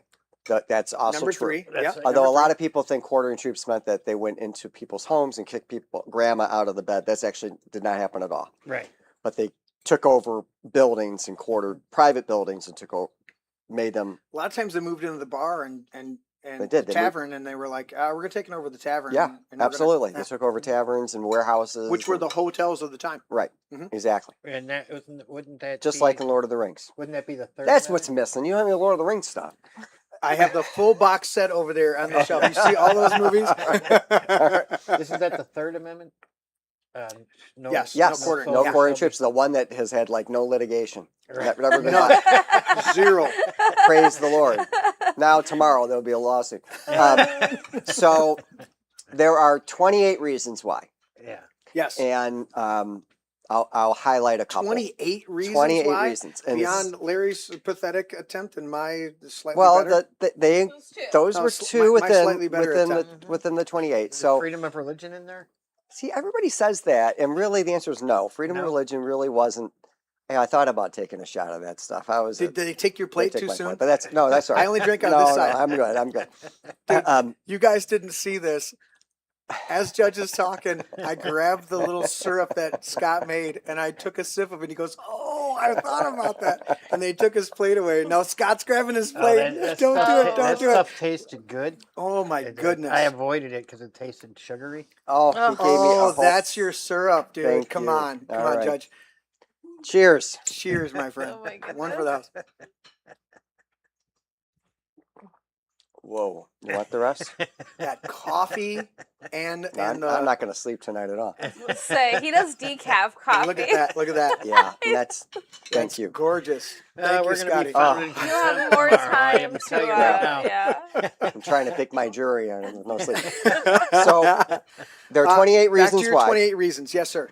Not my reasons. The Second Continental Congress's reasons. Your, your explanation of the 28 Right. reasons. Yes, sir. So, one of the reasons, the first reason is, I'll just pull it out. It's in the book. It's on page 204. He has refused his assent to laws the most wholesome and necessary for the public good. You're like, what does that mean? Yeah. So, the thing about the Declaration is it points out all these grievances. The thing about the Constitution is that it's the antidote or the response to all the grievances. So Correct. most of what we And these are well-established grievances. These are not light and, These- as we say in the light and arbitrary or light and transient causes. transient. Yeah, these transient, are that's the word. very good. Yeah. So what that meant was each colony had a legislature. Yes. They passed laws. The king had to approve the laws, Okay. and the governors of each colony had to approve the laws. So the king had like two ways, since the king was in charge of most of the governors, Yeah. he had two ways to stop these things from coming into enactment. So examples of things that were not approved by the king, so laws passed by the legislatures, waiting for the king to approve them, and he refuses, include the naturalization of aliens, issuance of bills of credit, which is a financial way of getting things paid for, Yeah. compensation of victims of the Stacked App riots, methods of taxation, payments of salaries of governmental officials, emission of colonial paper currency, immigration of convicts to the colonies, colonial representatives to Parliament, and divorce, because you needed an act of the legislature to allow you to get a divorce. King said, I like divorces. I'm not going to let you have divorces. But the thing that really will blow your mind is this. Yeah. Virginia and South Carolina are obviously slave-holding states, colonies.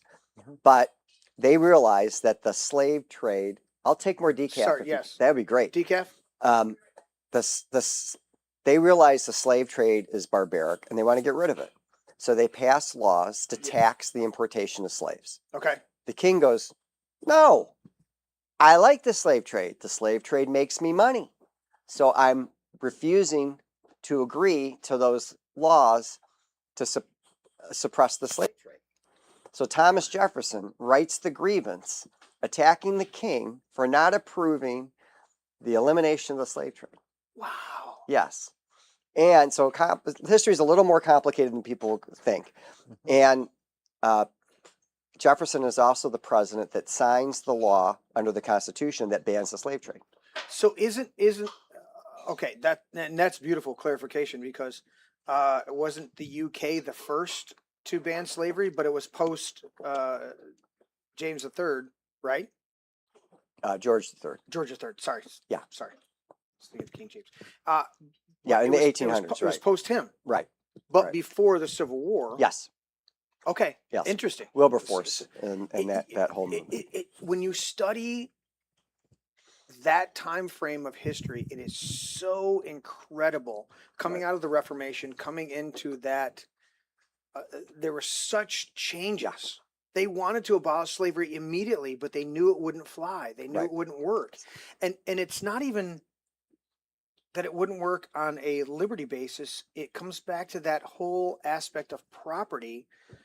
I think it was a number of our founding fathers. I don't want to cite names because Judge, you'll correct me, but there was a number of founding fathers that their property included slaves. Yes, absolutely. They could not, unless they raised huge amounts of money, they couldn't sell their property and free their slaves at the same time, because the slaves were attached to the property. So if they tried to sell their slaves, it was tied to the property, and if they tried to sell their property, it was tied to the slaves. They couldn't just free them. Well, they could have. In Washington, when he passed away, he emancipated his slaves. So there was that part of the inheritance dynamic versus just straight up. Well, he could have manumitted them before, and okay, but he's the one founding father that actually did it when none of the others did.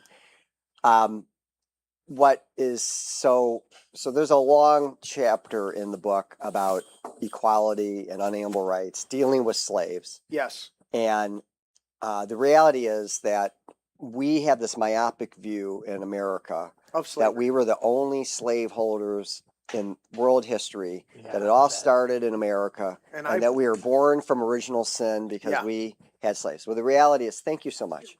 The reality is that slavery began with the dawn of civilization. For thousands of years is unquestioned, and it was universal across the globe. And there are more slaves today throughout the world per capita than there has ever been. They're selling slaves on slave blocks in Africa. There are several. So yeah. So that's the part that also I go, wait, we're the only country to ever fight within itself on the premise of slavery. There was a whole bunch of other things. Well, Haiti.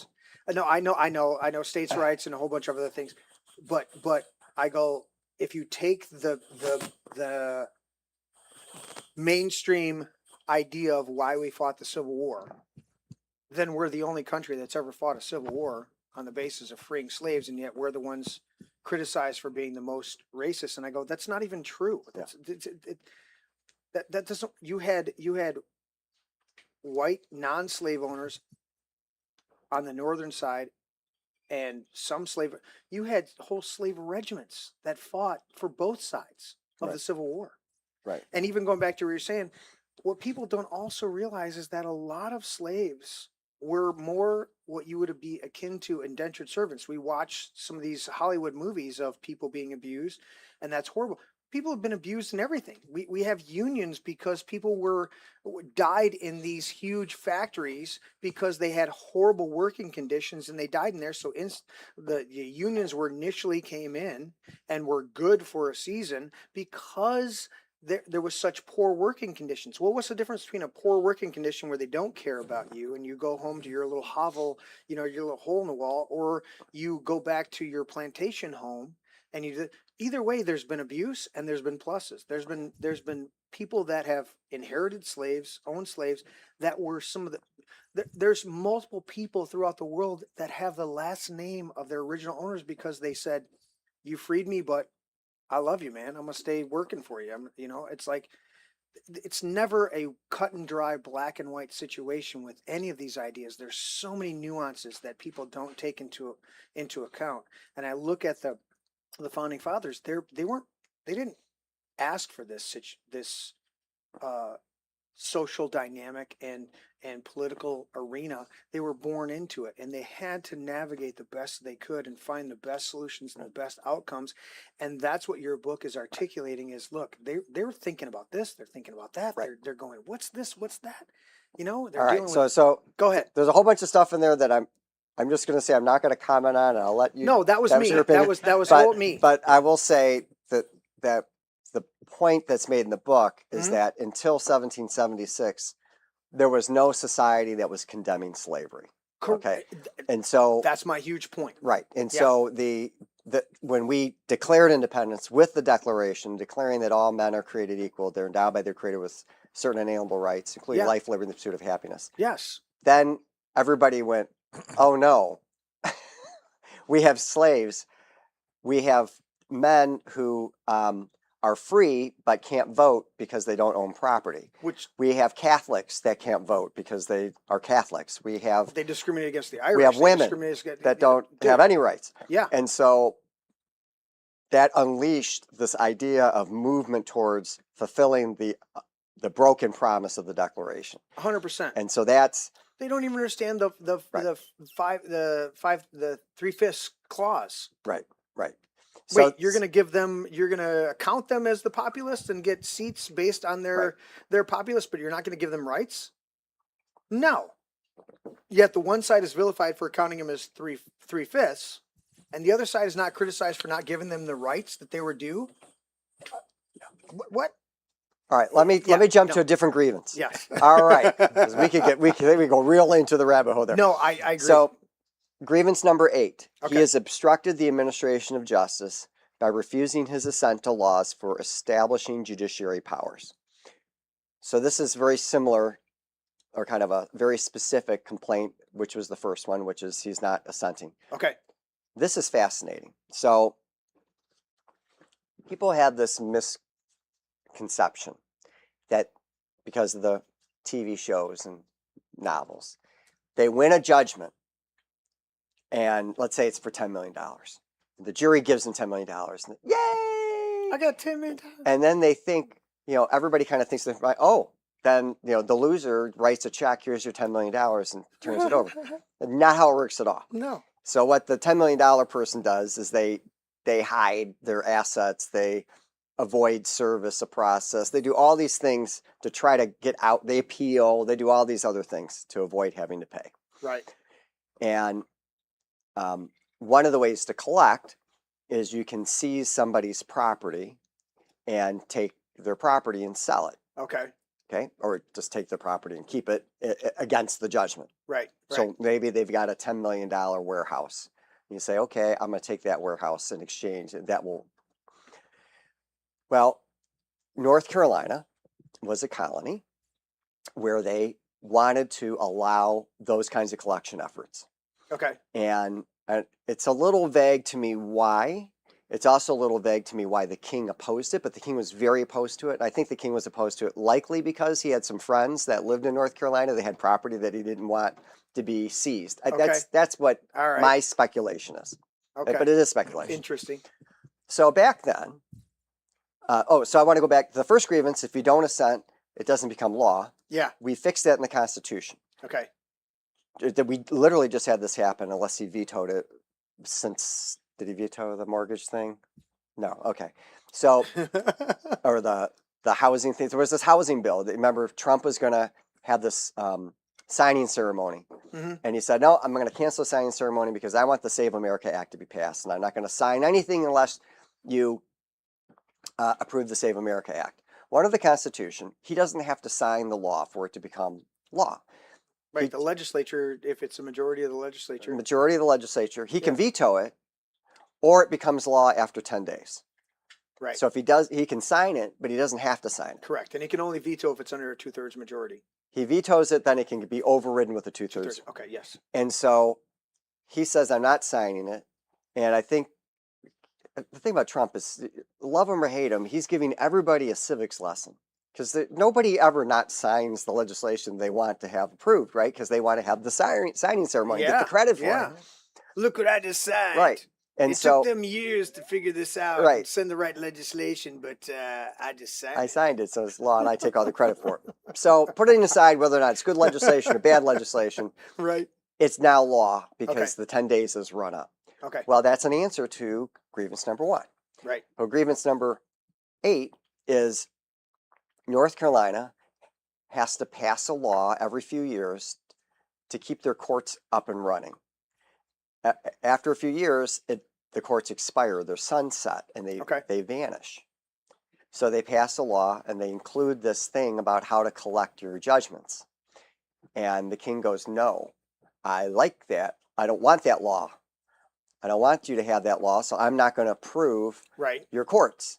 And North Carolina says, we're not going to allow you to dictate to us how we administer justice in the colony. Ooh. And the king goes, fine. And so the courts, poof, they vanish. Courts disappeared? The courts disappeared. So then the king tried to do some royal courts. Yeah. And they were like, no, we're not We're not having doing these this. royal courts. So there were no courts in North Carolina until the Revolution.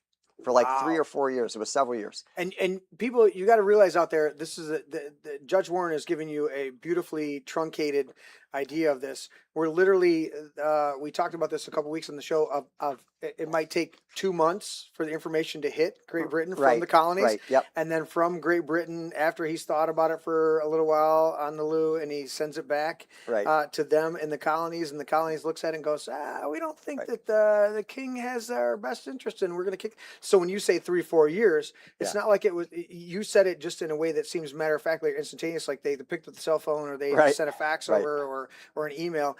These are long correspondent processes, and these people are like, they're so entrenched in self-governing because of that long train of communications that when the abuse, they're like, dude, we've been operating for 3 or 4 months and we finally get some correspondence back from you. No, dude, this works over here. Whatever works over there, we're not paying attention to. That's a factor that always got us to come back. And I know you know this, Judge, but I'm pointing out for the audience. It's like, dude, this wasn't, internet instantaneous thing. Right. These were back and forth conversations over months. Right. That then our founding fathers in their wisdom had to make decisions on. And there's another grievance about the lack of representation in the parliament, that parliament's passing laws with no colonial representatives. And the parliament said, oh, we are virtually representing you because we represent everybody in the empire, even though they're only elected from the British Isles. And there's this discussion that some of the founders are trying to figure out, well, would it even be practical to have representatives in Parliament because of this issue? Because Yes. it's going to take 6 months for us to go back and forth. And so that's completely unworkable and untenable. 100%. And so that was, Well, and we could have the same That was situation. rejected. We know we're huge Trump's standing over there in silhouette, but we've looked at him appoint different peoples to different cabinet positions in the first term and the second term that then turn out to go, all right, Right. that was not a great appointment. So think of it as a king in 1700s, and he appoints some guy, and that guy's over here operating and doing stuff, and then all of a sudden word starts getting back over the course of 3 to 6 months, maybe even a year, that he's running roughshod over the populace and alienating them and ostracizing them from their own autonomous processes within the place, the properties that they've established with their blood, sweat, and tears. And all of a sudden they're having to have this dialogue, and the king's like, oh, I wasn't aware. And so these are the huge dynamics that we don't. That's why I love our founding fathers so much, and reading their letters and understanding what they were dealing with, because of this disconnected dialogue and this long. So when you write let me give you a good quote just that illustrates this point. So this is page 271. 271 from the book. All right. To illustrate the ridiculous nature of the British view of virtual representation, Virtual representation. Arthur Lee offers an example of a member of the House of Commons in Greenwich, England, who's supposedly virtually representing all those in America. Quote, when we are to be taxed, we are in America. But we are to choose our representatives, our trustees, who are bound thereby in duty and in interest to treat us with the same justice and tenderness with which they would treat themselves. Then, my countrymen, we are unhappily in the manor of Greenwich, which is a pleasure palace used by the British kings and queens. Thus I, John Thomas of the country of Richmond in Virginia, freeholder, a property owner and voter, do vote without knowing it for a burgess in the manor of Greenwich in England, which manner I never saw, nor indeed ever heard of before. To lay a duty upon a glass, I want to mend my windows in my tenement, my house, on my freely owned property in Richmond County, Virginia. This, my countrymen, would be in the days of superstition have been called witchcraft. So it just kind of illustrates the point. No, absolutely. Yeah. And that's exactly what we're looking at.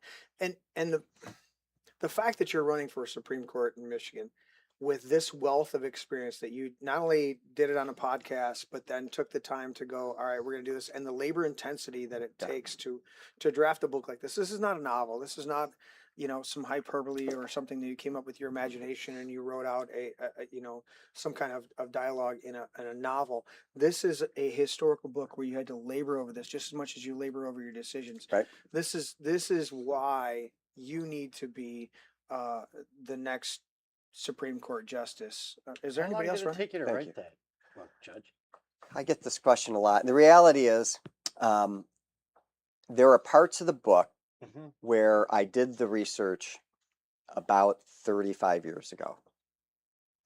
And over time, I've accumulated all these quotes and sections or whatever. And then if you count the podcasting, the focus, the line by line, and the amount of time it took me to get it to this point, I'd say about 8 years.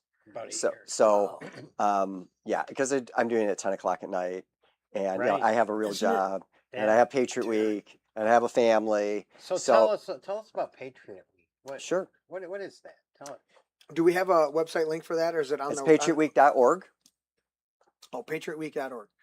Because I have been honored to be part of it Yes. twice now. Sorry, I space every time I space. It's like, do you guys ever do this? Nobody does this out in the audience. I know you don't do this. Patriot Week. So when you're typing stuff, you automatically patriot.-week space right, week, and right. then you go to type it in, and the website goes, the search engine goes no. So look at this, Patriot Week. Wait. Patriot Week. Do it in. What? No, we don't have Scottish. What do you want to do? I want to see if you can do Down. James T. Kirk. Oh. James Tiberius Kirk. Oh. What is Patriot Week? Is that close? I'm trying to think about something. Patriot Week renews America's spirit by deepening. I'm sorry. I'm trying to read over there. By deepening the appreciation of the first principles, founding fathers and other patriots. Vital. I can't. You're better as a Scottish guy. Okay. All right. Now we know. No, Yeah. now we know. I didn't get any practice. Usually, I'm not like put on the spot for a specific. Larry tries to do it. Yeah, I try and do it. Yeah. Go ahead. Let So, Dr. now- Fauci read it. Many of our. No, I'm not doing DeFauci.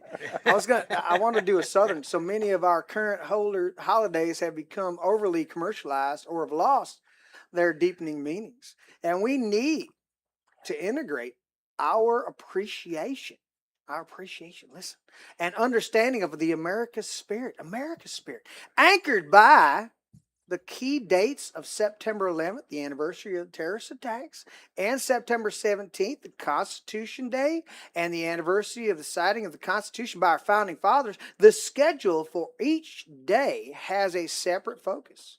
Our co-created in 2009 by then 10-year-old Leah Warren and her father, Judge Michael Warren, Patriot Week has captured the imagination and support of citizens across the nation. That's pretty good. So I was better with Pretty I was better with that. All right. So let me give you this. You got to give me just a little bit of practice. Yeah. So let me give you the background on this. It's awesome. And my mother hates it when I say this, but it's the truth, and I've decided I'm just going to go with the truth. So my father is a disaffected Jew. My mother is a disaffected Catholic. When I was raised, they said, my dad would say, Mike, you can believe anything you want, just remember it's all bullshit. And so, excuse me, Scarlett. And so I was an atheist as a young child. I Yeah, guess we're I'm the keeping- only person that swore in this We're podcast. keeping it PC And- and Judge Warren's. And so that's the only swear word we get to use. And it's because I quoted my father. My mom told me years ago that if you sing a cuss word in a song, it's okay. Right. And then gangster rap came out, and she goes, "Throw that. That doesn't work anymore." It's like, all right, Mom, continue, Judge. So I was an atheist as a young child. Then Okay. in high school, I was doing the studying. I was looking comparative religion, Yeah. the Hindus, the Buddhists, the Muslims, the Greek pantheon. I didn't know. I became an agnostic. And then of all places, in Ann Arbor, Yeah. in law school, the Holy What? Spirit found me, and I converted overnight, much to the shock of my family and friends. Wait. I gotta judge. Wait. You're an agnostic in one of the most liberal places In the world. in a cutthroat environment of the law, and Christ finds you, and the Holy Spirit impresses upon you and draws you in. Yes. Yes, that's right. That Overnight. alone is Yeah. incredible. That is Thank you. beautiful. So I call my grandma from Ann Arbor. She's in St. Clair Shores. Yeah. Like, Grandma, I found Jesus. I said, Grandma, you're going to take me to church this weekend. She goes, Michael? I go, yeah. She goes, is this a joke? I go, no. You take me to church this weekend. So I go to church and eventually go through what Catholics call RCIA, Religious Education Formation for Adults. Okay. And my grandfather was my sponsor. He had survived the Battle of the Bulge, amazing man, and very just straight up blue collar, awesome human being. And I tell you this because as an adult convert, I had to learn about the liturgical calendar, the church calendar. Yes. And so we have all these holidays that we celebrate: Ash Wednesday, Holy Thursday, Good Correct. Friday, Easter, Pentecost, Advent, Yep. Christmas.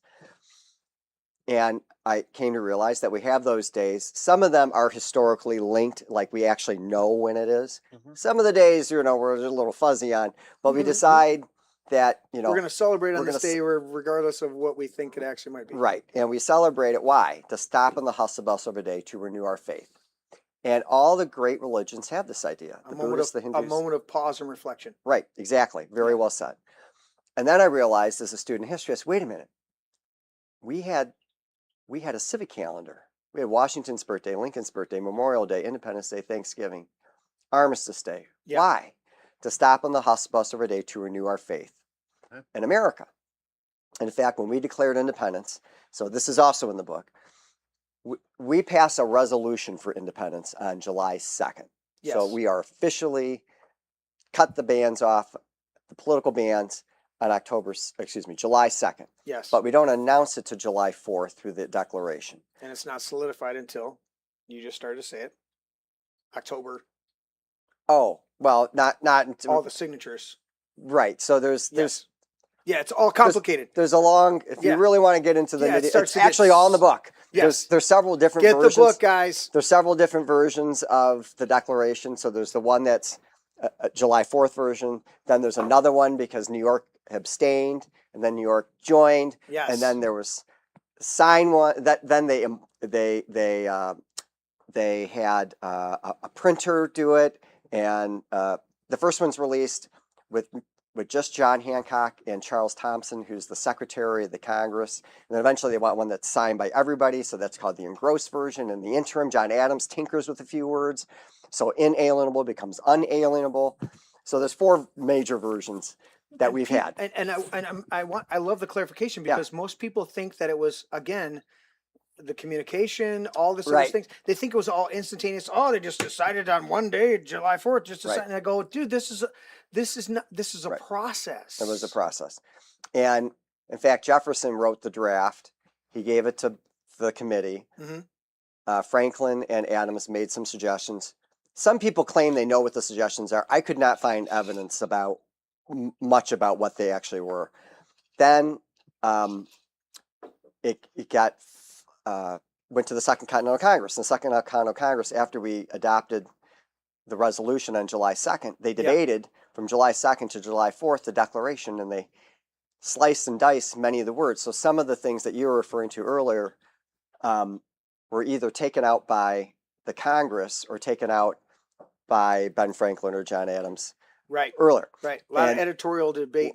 Right. And so, Yeah. about 25% of it is changed. Wow. Almost all of it for the good. There's one unforgivable thing that's in the book. You'll have to You guys gotta get the book.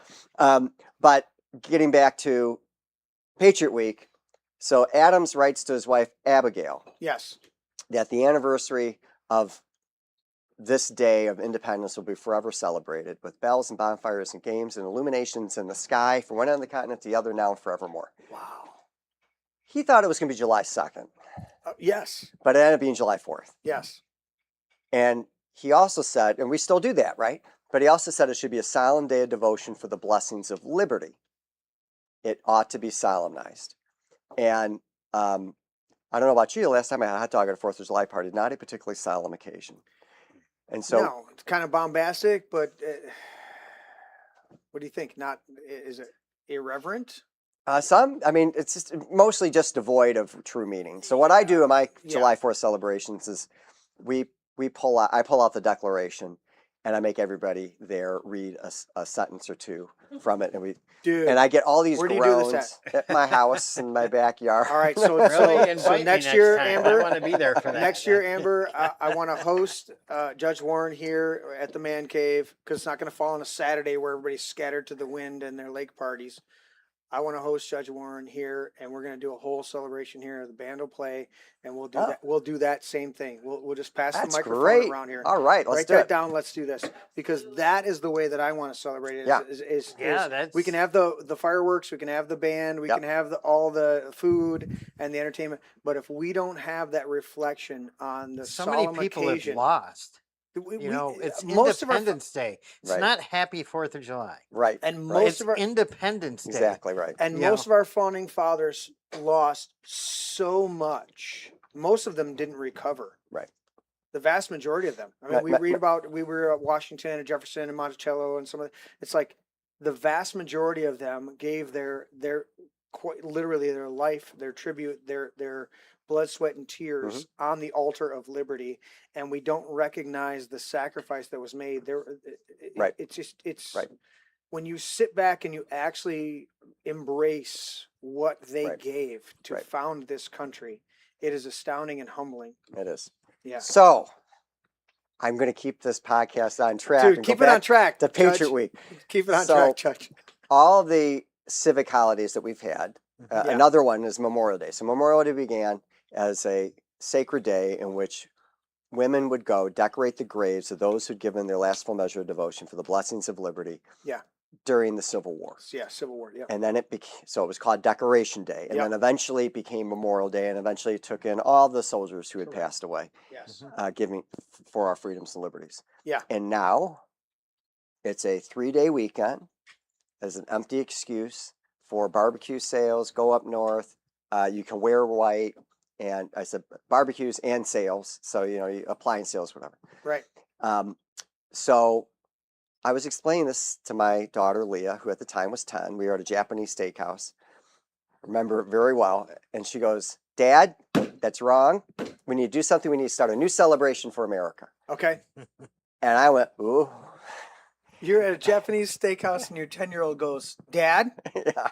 this is a little bit cliche. We need to actually do something Do something about it. celebratory. Right. That's so, awesome. So I go, oof. Now I know why she's involved with Right. I go, okay. All right. That So, makes sense. I said, I had to make a decision. Am I gonna crush my daughter's heart, or am I gonna do something about it? So I decided, okay, fine, we'll do something. So Yeah. I did some reading, and I learned about Kwanzaa. And Kwanzaa is not an old African holiday brought over on the slave ships, which a lot of people think. It was invented in the 1960s by the professor that started the Black Study movement. Okay. And he took the menorah model from Hanukkah, where you light a candle every day. They Right. claim it didn't come from there, but I look at it, it's like it's self-evident that you guys took this Right. from the menorah model. And what they do is every day they light a candle, and they take a term from Swahili, and every day has a principle, like faith and community and Right. that kind of thing. And I said, Leah, what about that? And she goes, yeah, let's have a week. I said, okay, let's have a week. So then we look around the calendar trying to find a good week. And we realized that September 11th through September 17th is a 1-week period. Huge. So do you know what the 17th is? We read it on the website, but refresh us for the So it audience. is Constitution Day, the Constitution Day, anniversary of the yes. signing of the Constitution. Yeah. So every day we celebrate our founding first principle from the Declaration of Independence, a key document and speech that embodies those. Founding fathers or other great patriots that made those first principles come to life. And then my daughter said, Dad, we need the kids to get excited. We need fireworks. And I went, oh, Leah, you're right. We need to get the kids excited, but fireworks, you got to go outside. It's expensive. It's kind of taken. She goes, oh, you're right. We need flags. Kids love flags. And I went, you're a genius, Leah. do Kids it. love flags. Yeah. So we have all these really cool flags. Unfortunately, they're not on this brochure, but you can go to patriotweek.org and check out the flags. But one of the So the 11th through the 17th, you guys. I was looking over at the wrong screen. There it is. Patriot Week. Hopefully I'm holding that up right. So is this Yeah. this is an event you hold? so first off, we have the website, which Yeah. has lesson plans, the TV show, the Yeah. video series, and we have the podcast, which is Patriot Lessons, American History and Civics. We're going to have 2 more podcasts that are going to come out of that eventually, Beautiful. but they're on pause because I'm running for Supreme Court. What? Like you don't have enough on your plate? Right. And so, Come on, Judge. but what we're doing this year, we've also been unanimously recognized by the U.S. Senate, co-sponsored by Gary Peters and John Kennedy. Wow. And if you know those 2 guys, they don't Yeah. agree on anything except for Patriot Week. And 7 years in a row. That's why I said wow. Yeah. Yeah. And it's unanimously approved. So we're getting, Wow. everybody in the Senate's approving it. Hopefully it will be year 8 this year. And then what we're doing this year is we're sending out historical reenactors into schools. So like we have a John Adams and a Thomas Paine and Patrick Henry and others. So if you are connected to a school, we're going to do it September 11th through the 17th, or actually the 18th. We're throwing in an extra day, bonus day. If you are connected with a school and would like our reenactors to possibly come out and see Sure. you, then you need to connect with me at the Patriot Week. And that's just send me an email directly. It's mwarren, WARREN, at patriotweek.org. Yeah. And then we can hopefully slot you in. We've been in That's Brighton. awesome. We've been in Livingston. It's a little unclear to me if we're going to go back there this year or not. Okay. I'm hopeful it will come together. Well, I know with Holly and a couple of the other people involved, Judge, you let me know. Yeah. You need support, help, whatever. We want to promote it, and I'm pretty sure we promoted it the last 2 years because I was involved. Right. But Patriot Week is phenomenal. Thank you. Just being educational, just keeping people, just bringing the topic back up. Sometimes people run, not you, but other people in races, they run just to inject ideas into the dialogue, into the discussion.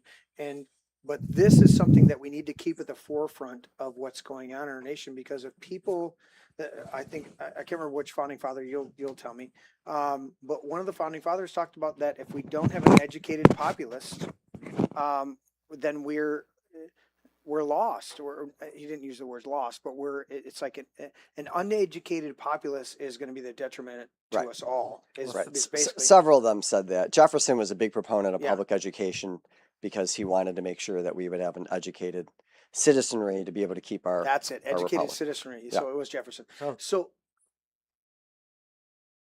what, Larry? I just wanted to thank him for No, I do. talking about his book and Patriot. Dude, I Week. love this. This Yeah. book. You got a signed copy of it? I do. I'm going to beat you in the parking lot for that. I wanted to touch on a few quick things before we call it a night tonight. You've been gracious with your time. You were running from one event over to here, so we started a little bit late. I do have to point out, John Bovey sent us a $50 super chat. Great show as always, he says in there with a little frog emoji. A number of our other chat people, they're loving on Chef Scott, giving him some kudos. You seen that, Scotty? Yep. I'm the only one allowed to call him Scotty. Everybody else calls him Chef Scott. Maintain discipline over there, people. Oh, I'm seeing it. You're seeing it? Thank you, buddy. Gypsy Magic says, way to go, John Bovey, putting your dirty government fiat debt notes in their mouths. And Brewster says he's excited about the cooking show in August. We're going to have Judge Warren and his wife. We're gonna book them for a show, and they're going to come no matter what status he's at, whether he's still in Oakland County or I'm believing in the Lord that he's going to be Supreme Court judge. I got to ask you a couple things, Judge, as we finish up. Real quick on these. What do you believe, real quick, the true rule? And I'll preface this way. Jackson made his statement, and he said the Supreme Court has made their judgment, made their ruling, now let him enforce it. I believe, you can correct me, that's what I want you to do, that the true role of the Supreme Court is not to do anything other than to clarify the law so that the legislature and the executive can adjust accordingly so that it serves the citizenry. So that's a huge part of the judiciary. There's also the idea that we actually resolve conflicts. Okay, that's huge too. Because that instead of, in the past when we didn't have courts, people would pull out their guns, right? So is it And kind shoot of each other. kind of So- let us reason together? Right. So it's the rule of law. Somebody has to make the final decision in connection with a particular controversy and clarify, but also have a ruling that can be enforced. So the Jackson quote, I'm going to put that to the side for a moment. Okay. Because that deals with the federal government and a long torturous history with Yes. okay. But the idea. But if you have, going back to my example of enforcing a judgment, Mhm. or I should say not my idea, the founder's idea, and grievance number 8, the courts do have a role to ensure that their orders are enforced. So if there was, somebody got a $10 million judgment, Yes. and they said, I want to take that guy's warehouse, and the legal process is all complied with, Correct. then the courts should be able to enforce that. Does that come back to the legally elected sheriff? That was Right. originally. So the sheriff would be, usually is the one that would make sure that got enforced. Okay. Right. Yeah. And as long as the judge is, acting within his or her legal bounds, then that judgment should be enforced. And then it's the job of the sheriff to execute it. Okay. Which is what branch there, we got 3 branches. The legislature makes the law, the executive enforces the law, and the courts resolve controversies over the law and clarifies what the law means. And that's beautiful. That's beautiful. Second one, before I get to my final one, the letter in 2 Corinthians chapter 3, it says, Paul wrote this, the Apostle Paul wrote this. He said, the letter kills, but the Spirit gives life. This idea has, they don't attach it scriptural a lot of times, but people have heard the letter of the law and the spirit of the law. How do you navigate as a judge presiding over 400 plus jury trials and many bench trials, multitude of bench trials, having far more experience than anybody, the entire collective currently on a Michigan Supreme Court? How do you navigate, and what is your guiding principle for determining the letter of the law, being a strict constitutionalist, but guiding yourself being the letter of the law and the spirit of the law, knowing that the letter kills? If the letter is clear, it kills, that's done. It's done. But if the letter allows for the spirit of it, and you've talked about writing, several, multiple pages to clarify your decisions or even personify the decision of a jury or whatever, how do you navigate that letter versus the spirit of the law? Because that's a huge vernacular, and a lot of the podcasts I listen to from jurists that are out there that are watching trials and pontificating on trials, and they're talking about, well, here's the spirit of the law, here's the letter of the law, and they're going back and forth. How do you address that personally, but then also from the bench? All right, so I don't know how much the audience can see our table here, but how long is this table? 12 feet. 12 feet. Okay, so we're at a 12-foot table. And my job as a jurist is to look at certain sources to figure out what the law is. Okay. And that's the text. It may be the historical background of how the Constitution or the legislature, the enactments were made. And my job is made pretty easy because there's only so many, the way that I believe in judicial interpretation, there's only so many sources I should be pulling in Yes. to determine what this law means in a particular controversy. Okay. So we're going to pretend that this table is a football field. Okay. And normally, if you are looking at a provision, or maybe even you're trying to interpret a contract, or trying to figure out how the common law works in a particular case, there should be, you got football field, you got 10-yard lines, right? Right. And my use of those sources usually means if there's an ambiguity in the law, there's going to be certain parameters. Mm-hmm. And normally you're fighting between the 40-yard line and the 40-yard line, or not the whole field. Right. Then Well, there's in your football scenario, you're a team trying to get the next 10 yards. You're not trying to take the whole thing. so you're yeah, I guess so. So what I'm trying to say is that the sources that you're using, you may end up over the 50-yard line or the other side. Right. But there's a certain limit to how far you can go. Yes. With being true to those sources. Yes. Okay. Yes. So let's say it's, how do I interpret the Second Amendment?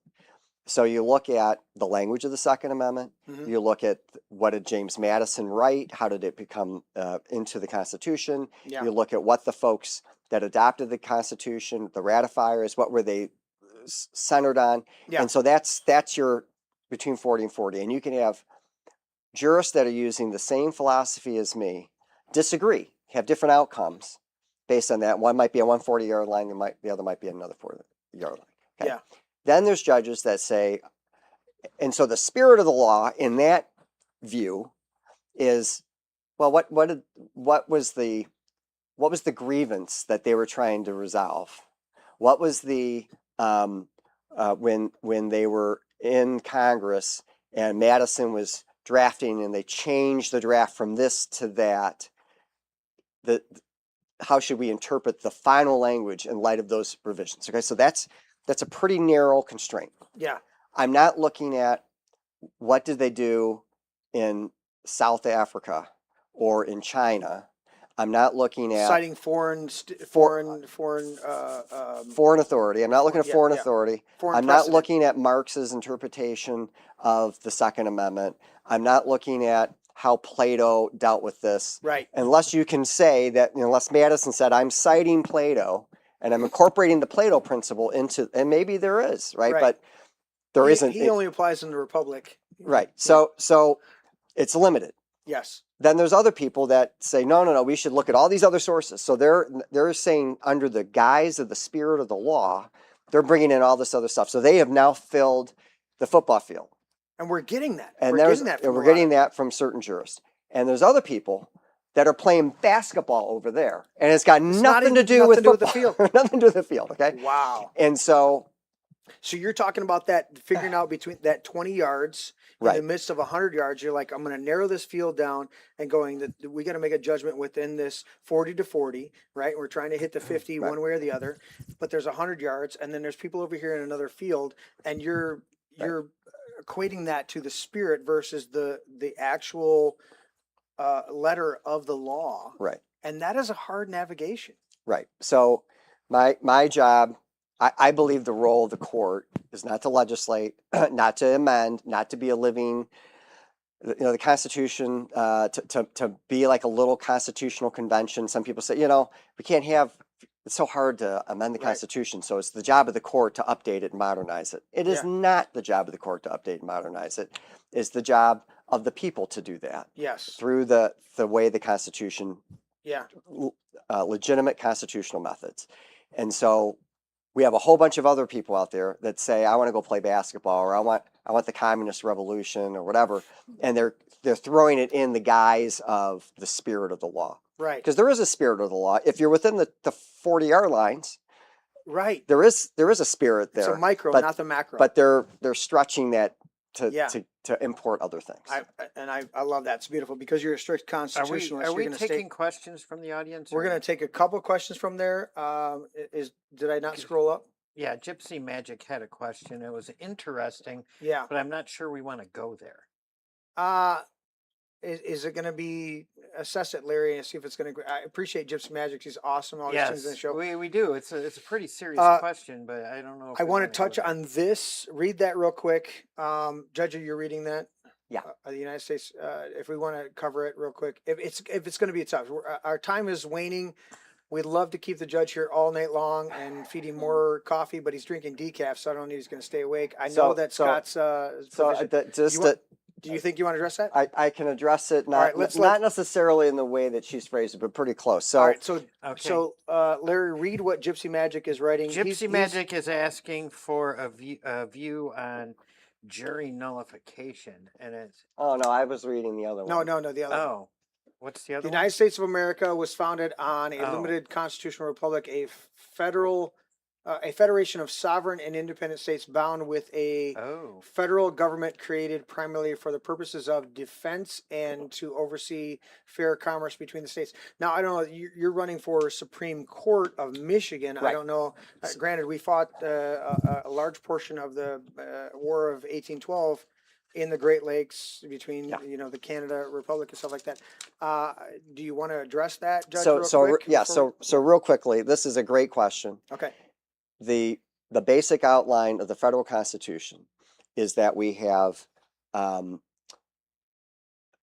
the federal government is supreme in very limited areas, which we call enumerated powers. Mm-hmm.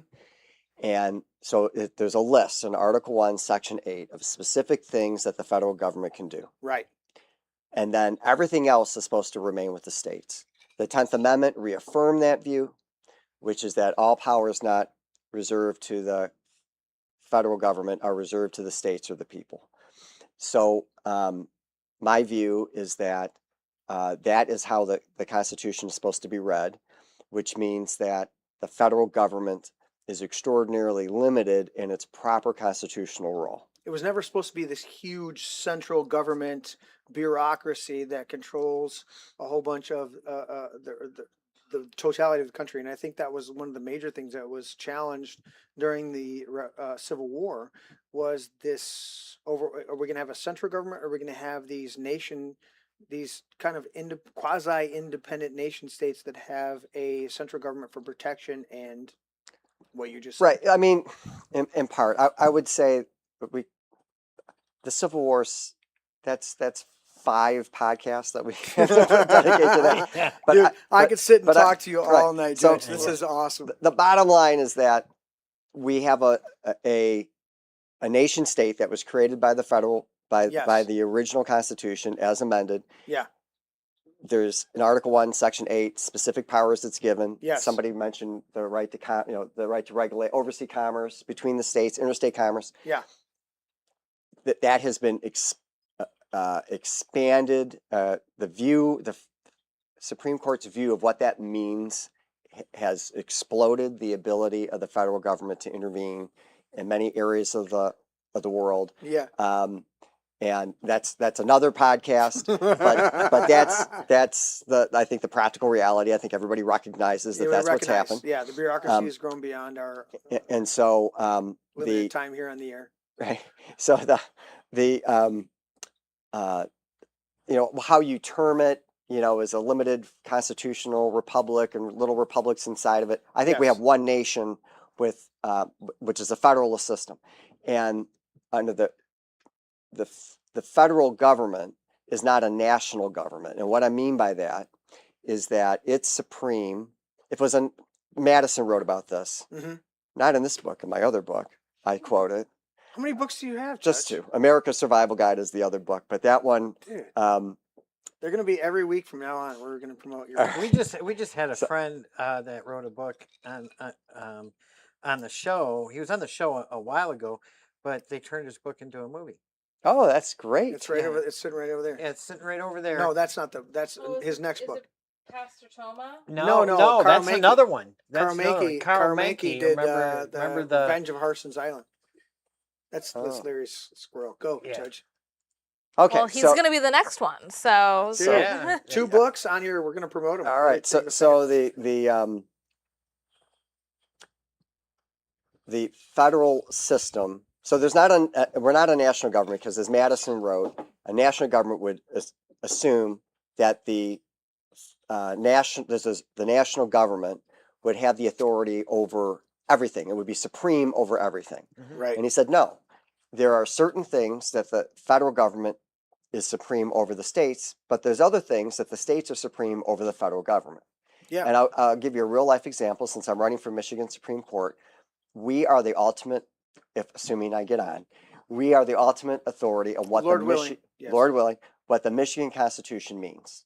Yes. No federal judge, no U.S. Supreme Court can tell the Michigan Supreme Court what the Michigan Constitution means. That's beautiful. So it's supreme there. It's a Supreme Court. And so it's a Supreme Court, and it's Yeah. also so sometimes we get these decisions out of our Michigan Supreme Court today, our current 6-1 Democrat nominated court, and people go, Ooh. "Oh my gosh, they made this ruling. How do we get rid of it? How do we change it?" There's And the only way you can change it is to either change the personnel on the court or to have a Michigan constitutional Yeah. amendment. Yeah. And so because the Michigan Supreme Court is supreme in that regard, and that's also true with a whole bunch of other things. So what's happened over the course of several generations is that there's less and less that the states are supreme and more the federal is supreme, mostly because they're using the spending power to give the states incentives to follow the federal. Well, education, agriculture, technology, they've eroded that boundary there, and they become more and more. Whether it's the federal education, what's that, Department of Education, or at Big Ag, all of these things, they've eroded that boundary that the 9th and the 10th Amendment clearly delineated and said, listen, you don't have, no, we're going to give you these, we're going to delegate just powers, but we're not seceding these things. Right. And it's amazing studying the founding fathers. You're like, these were independent colonies that were not quite totally autonomous, but when you give it 2 months before I get an answer or 3 months before I get an answer from the Right. motherland, yeah, we're pretty much autonomous and we got to do our own thing and figure it out for ourselves, or it drops into anarchy and we can't control this.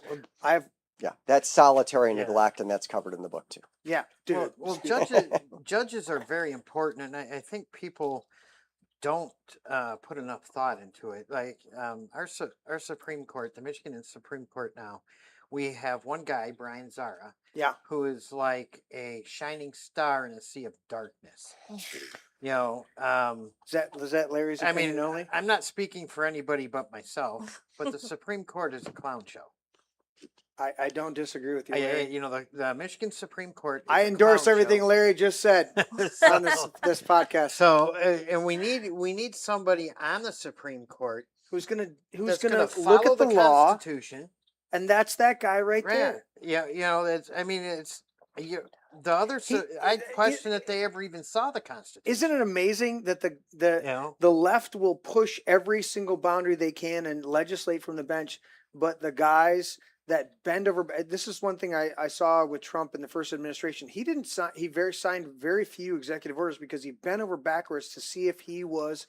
He asked his legal advisors, his lawyers, "Go, am I right to do this? Am I right to do that?" And then he found out, he's like, "Wait, I can sign an executive order and it'll float through for 60 to 90 days, and hopefully the legislature picks up on it and signs it." You know, but he went overboard in the first administration to not overstep his legal authority, and I don't think that he pivoted, but I think that he realized, hey, I can sign an executive order and it has legal value for 69 days, and then it'll be challenged at the Supreme Court, and we'll see how that plays through. But when people are strict constitutionalists, they don't even want to challenge things. They want to sit back and go, no, that's not right. And they stay back. And so at a certain point, you go, wait a minute, if I'm not becoming an activist, but at least find every avenue of jurisprudence that I can, then I'm not doing my job, because they're going to exhaust every opportunity to abuse any legal frontiers that they can forge into the great unknown. If we, do you in the circuit court on the circuit court level do constitutional questions come up a lot, like say fighting over what the Second Amendment means or something? So like I that? have a business court Yeah. docket and a criminal felony docket. Okay. And so the Constitution frequently comes up in the felony criminal docket. Okay. You know, am I going to allow a confession to come in? Yeah. Did the police inappropriately pull over somebody? Was there were their Miranda rights complied with? So those things come up fairly often. It's rare that it comes up on my business court docket because they're business to business disputes, and usually Right. they're fighting over contracts or employment disputes and shareholder oppression and those kinds of things, which usually don't implicate Michigan Constitution or federal Constitution. So like half of my docket does, Yeah. but it's only in the criminal Only space, in the criminal right? space. And the other kinds of cases that you like, elections, the scope of the state power, like an agency doing something, those are usually filed in the Court of Claims, which is made up of 4 Court of Appeals judges, actually. Yeah. Okay. It's kind of a weird system that we 4? have. Yeah. I always got to have an odd So- number so we don't get a. So, what's interesting is there's 4 of them, Mhm. but they serve, only one of them actually hears the case, and then they get appealed to their colleagues in the Court of Appeals. Oh. It's a very unique system. Yeah. It used to be the Court of Claims was in Ingham County, which was notoriously known as a very progressive Yes. judicial circuit. Uh-huh. So they decided they had enough of that, and so they Okay. made it in made the Court of Claims in the out of the Court of Appeals. Right. So, and so I don't hear those cases. and very so often. people Okay. understand. I know you and I discussed this in pre-show, but so people understand, in case somebody doesn't know, the circuit court is a trial court, Right. correct? Yeah. Do you see occasional appeals from the district court? I used to. So the Court of Appeals, for the initial claims of appeal that come out of the district court, go to the circuit court. But I don't have that docket. Right. I used to, and I used to handle those, but I don't have them anymore because I have the business court, and the business court does not include any appeals. Okay. So, Okay. but I've issued, probably 100 cases as an appellate judge of the Right. district court. Right. Okay. Yeah, Yeah. But so- that's where the circuit court, that's where the jury trials happen. right. You Right. know, so, You can have so- jury. So we have the circuit court as a whole yeah. has felony cases. Mhm. We have civil controversies of $25,000 or more, and then we have family cases like divorces, child support, child abuse and neglect. Those cases all file under the circuit court, and then controversies of $25,000 or less, or misdemeanors, are in the district court. Okay. And so they can have trials, and they may even have jury trials, but they would be of non-felonies or $25,000 Yeah, less. And if traffic it's court. kicked up, then it might. So show you're up. not Right. bothered with traffic court. Thank God. Thank I God have a he's not lot of traffic court. operating while intoxicated third offenses. Oh. Those Okay. are 5-year felonies, Wow. Oh, and I okay. have so I get to see those, Mhm. Wow. and I might have where a traffic stop leads to a drug bust or something like that. Yeah. But I'm not. It's rare that I'm saying, "Hey, you shouldn't have pulled that person over because the tail light ordinance is not." That's kind of what I'm looking at, as opposed to Okay. enforcing the So, traffic laws per And, se. and the next type of court is the appellate court, Right. correct? Yeah. And the Supreme Court is in the chain of the appellate court? So we have district courts, Mhm. probate courts, which deal with states and mental illness, that Yeah, kind of those stuff. are the judges I feel sorry for. Yeah, those are tough It- cases. It's ridiculous. Then you have circuit court. Then the Court of Appeals takes appeals from the probate and circuit court and district court, depending on what it is. Okay. All three This- fall this- under their umbrella. Right. And then the Supreme Court, they have the great luxury of only taking cases they want to hear. Which is very interesting, state and federal. Right. Well, the federal Supreme Court has original jurisdiction over a few kinds of cases.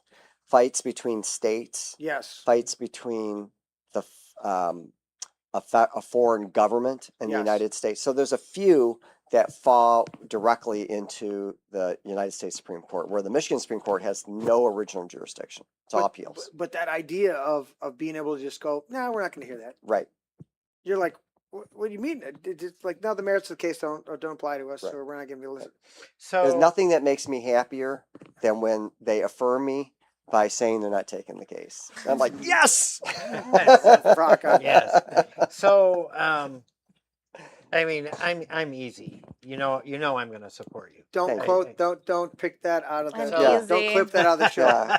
Something about whipping and I'm he's Whipping easy. and easy. Go, Larry. Finish your point. So, but so tell somebody that might not be an easy voter, what do you hope most to bring to the Michigan Supreme Court? So I think the rule of law philosophy that we've talked about, that jurisprudence, how I address cases. I'm not an activist. I'm not legislating from the bench. My experience, as we've talked about, Yeah. 3 times more than the entire Supreme Court put together. They don't like to hear that, but Is it 3 times more? 3 times more. But it's it's the Because truth. they're ridiculous. Go. And I mean, I think those are the other thing is the scholarship that I bring in. I've written books on the Dude, Declaration. that's hardcore. This is hardcore. There was a time, now I'm going to really get archaic here, but it's important. Michigan used to have, I think I told you earlier that Michigan had this great Supreme Court under Yes. Engler. You Yeah. did. Well, there was another era where we had 4 giants. Again, we had an even number. 4 giants on a Supreme Court. That was unquestionably the best court in the nation for about 10 years. And we have Cooley Law School. Cooley Law School is named after one of those giants. Okay. And that it proves that Michigan has the capacity to have an outstanding leading Supreme Court that can help the entire nation see forward. Right. Have some And clarity. and it wasn't that long ago, Yeah. with the Engler Court that we had that. And my fervent desire and hope is that in November the voters put me in, and that can be the start of rebuilding a court that everyone in the nation will look to and say, they understand the proper role of the courts. They are making very sound judicial decisions that are leading the way in academia, in thoroughness, and intellect, where we can set the bar again in the nation. That's beautiful. Two of my last points, and then we're going to go to final thoughts. Start with Larry and go to Amber, and then to you, Judge, and I'll final up. Okay. How much does strict constitutionalism, case law precedent, and the limits thereof, how does it affect this? This is a quick. We could do a whole nother show on this, but how much do strict constitutionalism, being a constitutionalist, but then also case law precedent, which we've cited in our conversation without giving the actual case, but then the limits thereof, how does that shape your overall decision making as a judge when you look at it going, all right, I have to incorporate Constitution, I have to incorporate case law, and I have to know how to navigate that. How much does that affect you looking at the Supreme Court, because you're not dealing with the same dynamics of Oakland County, or even doing some of the would you just say the Court of Appeals. appeals? Yes, So- the phrase lost. Yeah. But those dynamics, because I didn't understand until I had a number of lawyers on the show and talking with them how much more case law precedent influences, as well as I'm like, this is the Constitution. This is the Constitution. They're like, there's case law that does this and this. Right. How much do you deal with, or how do you want to articulate your answer on that to say, listen, I got to deal with all of this, the Right. whole realm of it? So as a current judge, I am bound by the decisions of the Supreme Court, no matter how much I disagree with them. Yes. I'm also bound by the decisions of the legislature, no matter how much I disagree with them. Yes. And so, unless it's unconstitutional. So the example I'm going to use, I used to work as a busboy, and is my first real job. Okay. And the first time we used to set up the hall, and we'd roll out tables, these round tables, and we'd set up rows, and they'd say, okay, we're going to have 300 people here tonight. You got to set up this. And the first time I set up a row of tables, I set up my first table, and I rolled out the next one, and I looked at that first table and aligned it to that. And I rolled out the third table, aligned it to the second table.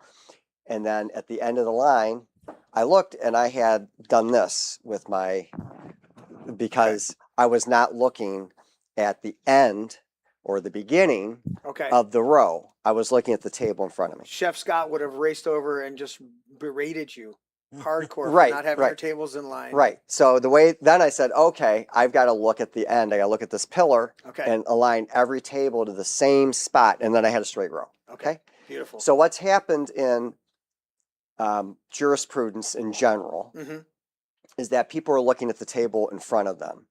Not the whole tree. They're not looking at the whole line, Constitution. the whole line. They're Yeah. looking at, and when I was in law school, we read cases. Mhm. They would have, let's say it was a First Amendment case. They would put the First Amendment, the text of it, and a footnote on page 15. Yeah. And I'm like, wait a minute, that's 100% wrong. It should be the very first thing that you cite, Right. and then The foundation it's first. the foundation, and Yeah. then you can talk about judicial gloss over it. But you have to start with Yeah, the cite foundation. that first table before you Right. get to the other tables. Exactly. Yeah. And so this is what Scalia and Thomas and Alito and Gorsuch and these other folks have brought back. Yes. And so you are bound by precedent, but as a Supreme Court, you also have the duty to reverse precedent if it's obviously wrong. And so that's what the Supreme Court in the United States has done, is they've reversed several cases, and they're doing it right now. They just reversed a case that's like 100 years old, because they said this does not fit within the constitutional framework, which was that the president couldn't fire heads of independent agencies. Right. They literally just decided Agencies this. were formed under the presidential authority, therefore why can't he fire them? Right. And so, because we only have 3 branches of government, we have a legislative, an executive, and judicial. So if you have an Yeah. agency, it has to be executive. Yes. And that means the president's in charge of it. So I'm reluctant to reverse precedent, but only, if it's a marginally, like, I wouldn't really rule that way, Right. but it's not causing long-term constitutional damage, or it's based on a statutory provision. The legislature can change that, or Right. what, it's common law. Okay, it's not that. But when you're talking about the Constitution, Yeah. it's the only way to fix it, the only way to return to it is to reverse a prior decision. Then you should do that. And that goes back to my point earlier. It's the proper role, isn't that to sometimes every once in a while challenge that so the Right. legislator goes back and fixes it. It's like, Yes. listen, this is a flaw. You guys So should fix this. Right, and you can do that too. I mean, you can, Yeah. and I haven't done it very often, but I can enforce a law the way it's written, and then basically write a note to the legislature saying, "You understand, I followed the law. This is what happens. Right. This is not a good idea." And you'll see a lot of Court of Appeals decision, not a lot, on occasion, someone will write a concurrence, and they'll just say, "I'm writing to tell the legislature, please change this." You know? Didn't the Supreme Court, the United States Supreme Court, currently recently do that on a couple of cases where I think it was Judge Alito or not, or maybe it was Gorsuch. One of them wrote, they're like, "Listen, I'm concurrent, but this needs to be fixed." I'm not sure. There was a but couple of we covered a couple of it them. wouldn't surprise me if Yeah, that's yeah, happened. because Right. they were like, "Look, we're gonna Right. agree with this as it's written, as it's come across our Right. plate, but Right. we disagree with it fundamentally Right. from this statute, this statute. We have to agree with the legislation as it's written, but the legislation is fundamentally flawed." Right. Yeah. Yeah, Scalia was awesome. Yeah. An awesome judge. I miss his dissents. I Uh, used to love him. last question that I have for you, Judge, before we do this, final thoughts. The Supreme Court in Michigan, or I guess in the states throughout our union, is unique in that the Supreme Court of the United States is voted upon by the legislature. They're appointed by the president and then voted on. Nominated by the president. Nominated by the confirmed president. by the Senate. Confirmed. Yes. You're being voted on by the actual citizenry Right.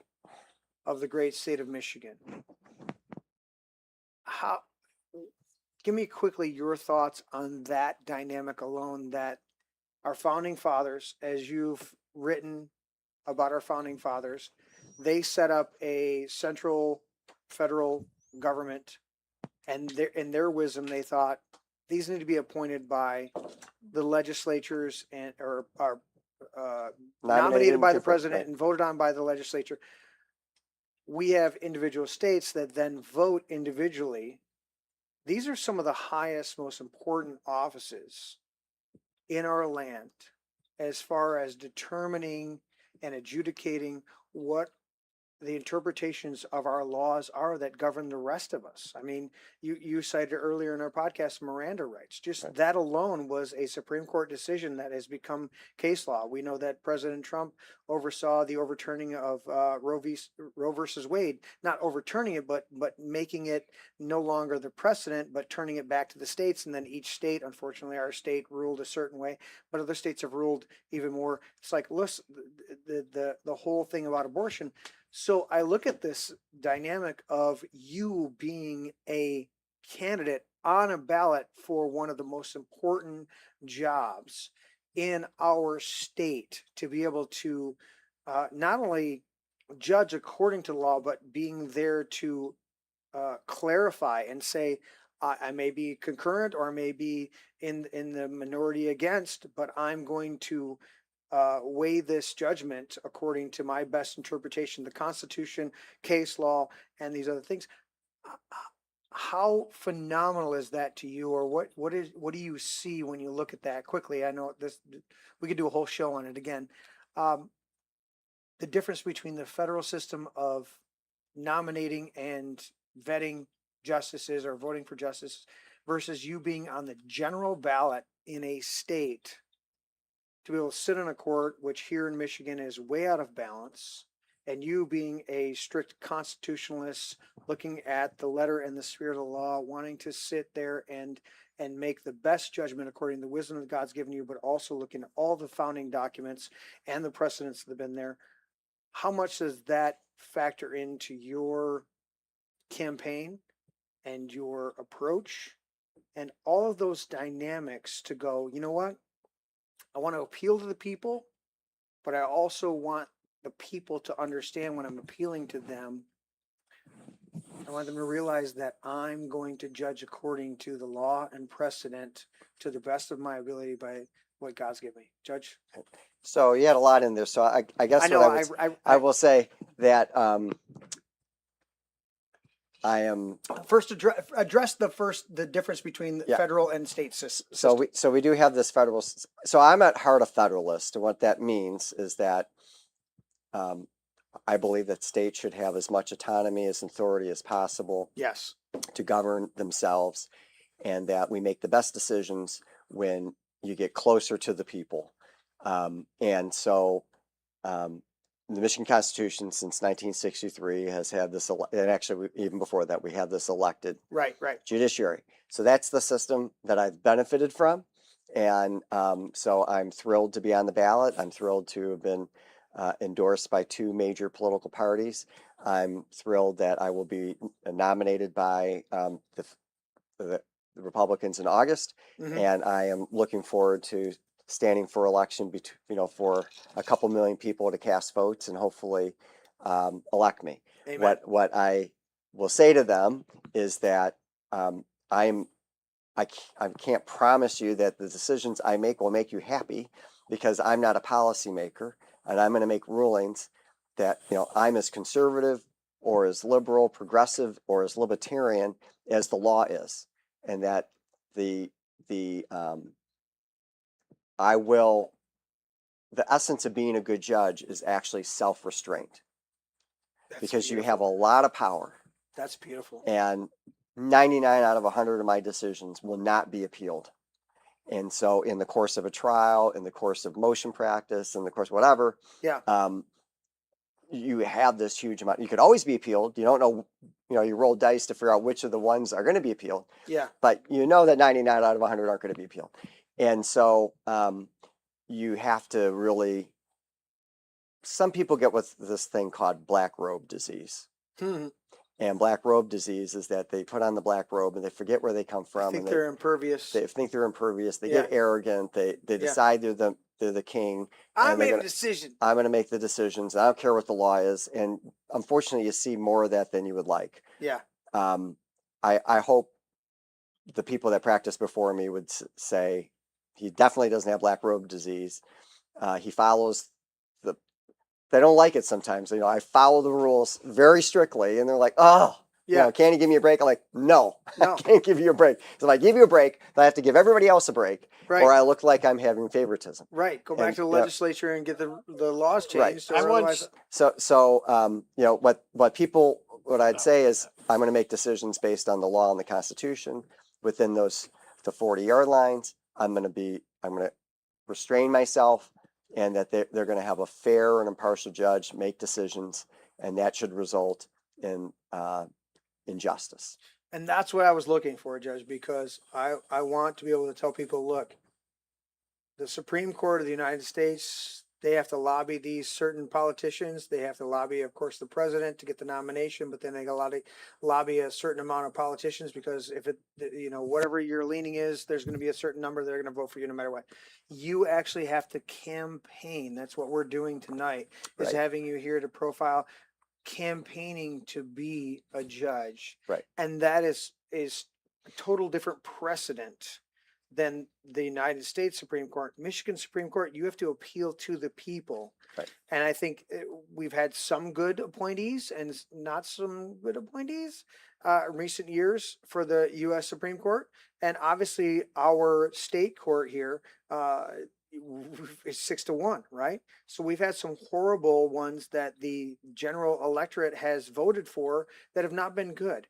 You are good. And I just wanted you to draw a distinction of going, listen, this is an appeal to the masses, and the masses individually can be smart, but collectively can be sometimes stupid. And I want to make sure that they understand this is a guy who's going to look at the law, and then you can't fault him for looking at the law and judging it. As you said earlier, you said, I may not disagree with this, but this is what the law says. That is that is the height of what we can expect from a true jurist, is to make his verdict or weigh in on his opinion based on the laws that have been presented to him. We can't expect you to change bad law. We need you to vote on whatever's there and go, this is horrible, but I have to vote this way. And then we come back and go, okay, we need to change this because this is horrible. That's the conundrum, or sometimes the unfortunate dialectic that we deal with is going, all right, wait. He voted, but we'll look at his dissent. I paid huge attention to our conservative justice on the Supreme Court and our one on the Michigan Supreme Court on their dissents, because they say more in their dissents than we could ever say in their verdicts, because they're clarifying this was a bad law to begin with. And I'm bound by this, and I'm doing the best to navigate this and be an honorable jurist. That is a tough road to hoe. Right. Yeah. Yep. Larry, final thoughts. Judge Michael Warren's here.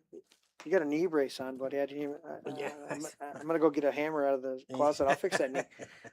Larry, I want you to give your final thoughts. Judge Michael Warren sitting here with us. Well, first I want to say thanks for coming to the show, Your Honor. You're welcome. It's always a pleasure. We cross paths every now and then. It's always a great pleasure. It's, Thank you. I think we definitely need to elect this guy. I think he'll be an awesome Supreme Court justice, and I think he'll be someone that we're proud of. Did you just put your paper over top of my paper? I did. Sign my paper. Why would you do that, Larry? I did. I don't know. But thanks again for coming, and can't wait to finish your book. Great. Thank you. It was phenomenal.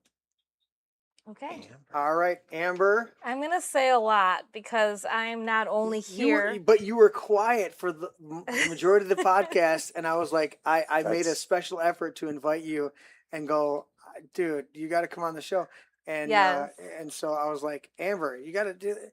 And you were like, well, but I'm going to bring in Scarlett, and I'm going to be breastfeeding. Yep. How many days old is sleeping? She is a week and a half. A week and a half. And Yes. she's gorgeous. Thank She's you. such a cutie. Very blessed. Very blessed. What's that, number 4? Number 3. Number 3? Mm-hmm. I thought you said 4 earlier. No, I have 2 boys and now her. So I'm very blessed. Oh, that's your final girl. That's what I heard the She's gonna be conversation. tough. Yes. She's going to be raised with boys. No, stop! She's gonna Don't be do tough. not put that on her. Don't put that on her, Ricky Bobby. Well, She's gonna be a she's just blessing. going to be my mini me. I mean, I'm No, here with I her. mean, I'm going to she's gonna take be- her around. Hell yeah. Not tough growing up. I mean, she's going to be She's tough our little 'cause she's mascot on this raised campaign. with boys. Larry raised 3 Um, girls. So you said, Amber, your final thoughts. I did. You've been intricately involved with Judge Warren Yes. and his campaign. You actually brought campaign posters tonight. So I'm his campaign manager. You're the manager. Yeah. Yes. See, So you didn't even know that. I thought you were just like involved. I with was him. not the I'm the co-host-ish today, but I'm here to make sure that everything's above board. I was going to go, if you'd said anything. But no, you did great. Did I don't want to overstep. I wanna make No, sure that's really what I was here for, Jeremy. But you're to keep track of me. yes, a Make sure I couple of didn't- things. Yeah. His website, www.judgemichaelwarren.com. What people don't know about judicial races, there's a ton, but he cannot ask for money. Judicial candidates cannot ask for money, which makes it so hard to run Right. races, because the one thing you need is candidates need to call for money all the time. So Ad nauseum. it's insane, and then judicial candidates cannot do it. So that is why it is so hard to get the recognition, to get them on air. You'll see ads for Senate all day long, but judicial candidates are extremely rare on air. So my ask is, go to the website. If you want a yard sign, please, email Huge. the contact that goes to me. I will get you out a yard sign. If you can volunteer your time making phone calls go a long way. Door knocking goes a long way. JudgeMichaelWarren.com. Yes. I got that on Please. I got that on the screen right now. Judge Michael Warren for Supreme Court. and- JudgeMichaelWarren.com. Yes, Go and there. You can donate. It You was can donate? any amount with your heart. $20 goes a long way. I say that the grassroots is what Yeah. funds this campaign. Lifetime of service. Yes, it's amazing. He's an amazing man. He's probably my favorite He's my favorite candidate on the ballot, and I'm just gonna say that not even because I'm working with him, just because judicial races are so. Don't be biased. I'm not, but I'm very blessed to be on this campaign. He's a friend. That I wouldn't do this for anybody else right now. Obviously, is not a good time to run a campaign, but I feel really strongly about this. Dude, she's campaigning for you, Judge, in the midst of being pregnant, dude. It's insane. She's like hardcore, dude. I love it. Then I want Absolutely. Jeremy to have a copy of your book. You know, follow him out. You can get it, the book, Oh, yeah. purchase. I'll be blessed. And I want yeah. it right here. So that when Dude. everybody, I'll comes, there's Dude, the I'm gonna keep it- constitutions and the declaration. What's the there's a couple shows that I watched where they just have the memorabilia of the people. I'm like, well, this one needs to be That's- forefront on display. Yes. Yeah. So, and then lastly, we are having a barbecue. Oh, right here Yes, in the we're man cave. having the Man Cave barbecue June 19th. Yes. 2:00. So please, it's the We Man tried to Cave adjust the brand new dates, party. but it ended up Be on a here. Sunday. Can't be June 19th. We've already had Juneteenth. Oh, she's Stop. a piece. July 19th. July 19th. Next Sunday. I Look at- literally wrote June though because I can't See how believe- articulate the judge is? He's like, I looked at my calendar, honey. That's not right. July 19th. Thank you. Yes. 2 p.m. here at the Man Cave. We're gonna barbecue our faces Are you off. Is coming that to a that? correct It's gonna term? be so much fun. He might stop by. Who knows? There's a couple of barbecues that day. Yeah. And, So we're gonna have a bash here. Is it gonna devolve into karaoke? It's gonna absolutely everything has to devolve. No, Scott can't make it. Scott's got a thing. And Scott's, the main He's guy chef, here. dude. I was expecting Chef Scott to be here I and was doing hoping. Man. some guy. He was like, I was gonna do barbecue. No, we're gonna have some phenomenal barbecue. I expect to have. Thought he a was good- going to make dessert for That's us. what I was hoping for. Oh, I'm yeah. all bummed on the out. 19th. My niece is getting married, and I got to do the pictures for it. Oh, Dude. man of many talents. Pictures too. Now that we Oh, dude. know. Dude, some of the ADD photography. is fun. Really? Right? Some of the photography. We need photography for Judge So- Warren's campaign. So July 19th here at Man Cave, 2 p.m. Yeah. Go to and visit the Grand New Party's Facebook or website Yep. to sign up to bring a dish. Hope to see you here. Yeah. We're gonna handle some in-house barbecue, but then we need you to bring some dishes to pass, and of course your Dishes. BYOB, your own drinks, stuff like that. BYOB. Amber, sign my paper I will. there, honey. Was that the totality of your final thoughts? That's the totality. Okay. And we're gonna go to Judge Warren. It has been an absolute honor and a pleasure having you here, sir. I'll figure out what The color. honorable dude, pick a totally different. You got to pick Yeah. it. I Like got this is the one I got. Oh, he's going orange. I'm No, not sure. oh no, I'm he not changed his mind. Go. You use the pink. Is there any maize and blue in It was there? just because it was the always use- easiest. I always- It was the closest It's like, to don't me. touch my red marker. Oh, he's going gray. Yeah. Yeah, look at that. Look at that signature. There. Oh, yeah. That's beautiful. That's beautiful. You know, massage. Black Phil Teddy, regular co-host on Tuesday. He's gotten to this place where he's doing the straight up John Hancock like me, where he's like, Oh, okay.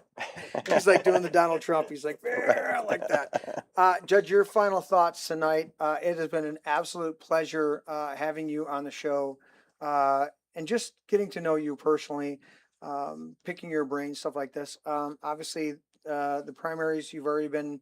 What was the correct term? Selected, Endorsed, Endorsed, and nominated. soon will be Yeah. nominated.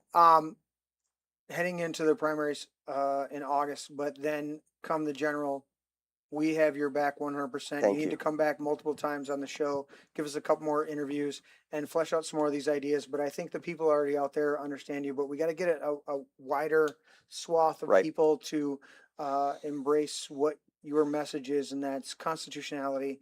It's being a jurist that understands we're dealing with we the people and what is best for them, and then looking at the Constitution, then looking at precedent.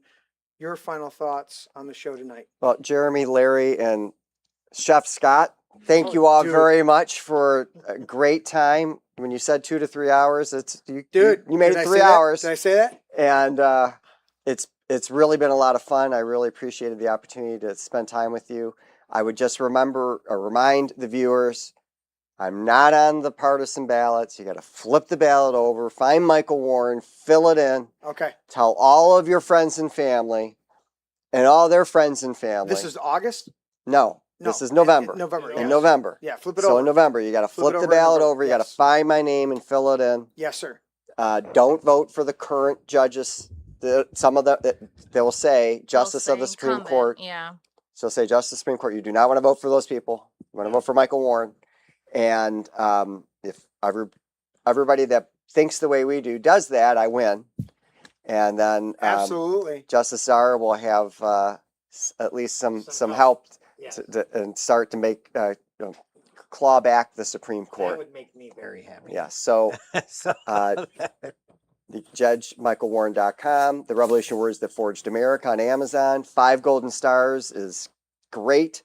And thank you very much. God bless you and God bless America. Dude, you're so awesome, and I appreciate you so much for being on the Thank show you. tonight. Thank you, guys. A couple chats. Judge Brewster McBrewster says, Judge Warren for Michigan Supreme Court, donate to elect. And then he says right at the end, thank you, Judge Warren, for being here for a marathon podcast. We like to do long form because we have a conversation. Listen, you've sat there and had a conversation for 3-4 hours and didn't think anything of it. So don't act like this was a marathoner there. So thank you guys for tuning in tonight. Like, share, and subscribe. Do all that stuff. But go to Warren for what I clicked Judge on. Michael Warren. Judge Michael Warren for .com. yeah. I look at the things up there. It doesn't see where right there. See that? Yeah. It says Warren for Supreme Court. That's the title. But Right. where's the unless I click on the page. There's the URL. Right Yeah, there, there's the URL. JudgeMichaelWarren.com. JudgeMichaelWarren.com. Grab that, Larry. Throw it in the chat. Thank you guys for tuning in tonight. We appreciate you so much. Like, share, and subscribe. Dude, literally, share. Like, share tonight's podcast with Judge Michael Warren because we want him on the Supreme Court. I'll do the few good men. You want him on the Supreme Court. You need him on the Supreme Court because we've got a 6-1 majority that's trying to legislate from the bench. Okay, we need strict constitutionalists that will challenge the legislator to write good law, and we also need to challenge our governors who will say, no, this is we need strict constitutionalists to be on the Supreme Court to adjudicate and honor their oath of office. Thank you so much, Thank you. Judge, for being here. You honored us. You are the Honorable Judge Michael Warren. Thank you guys so much. We'll see you guys hopefully Tuesday. I think Larry got something for Tuesday. We'll see that. Amber, thank you, and little Scarlett for being here. Thank you, Chef Scott, and of course Tanya, and I think Martha left for taking care of us tonight off air. We appreciate everybody. With that, we're out of here.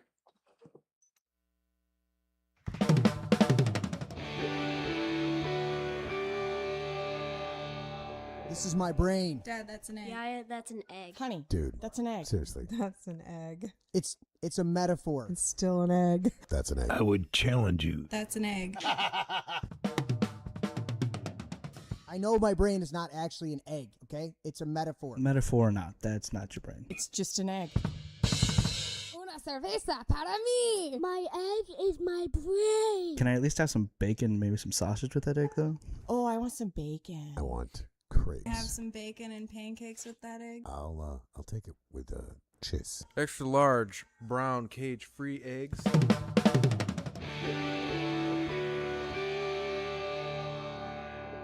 Can I have your brain with cakes? A little sausage and a little toast and potato. That would be great. Does it have antibiotics? I don't know, man. I'm not good at this shit. Well, they gotta be able to resist some diseases. You resist the disease. Has it got any hormones? Maybe. It's cage free. Vegetarian? Maybe. Are they vegan? No, I eat steak. Never apologize and never explain. Never apologize. Never apologize and never explain.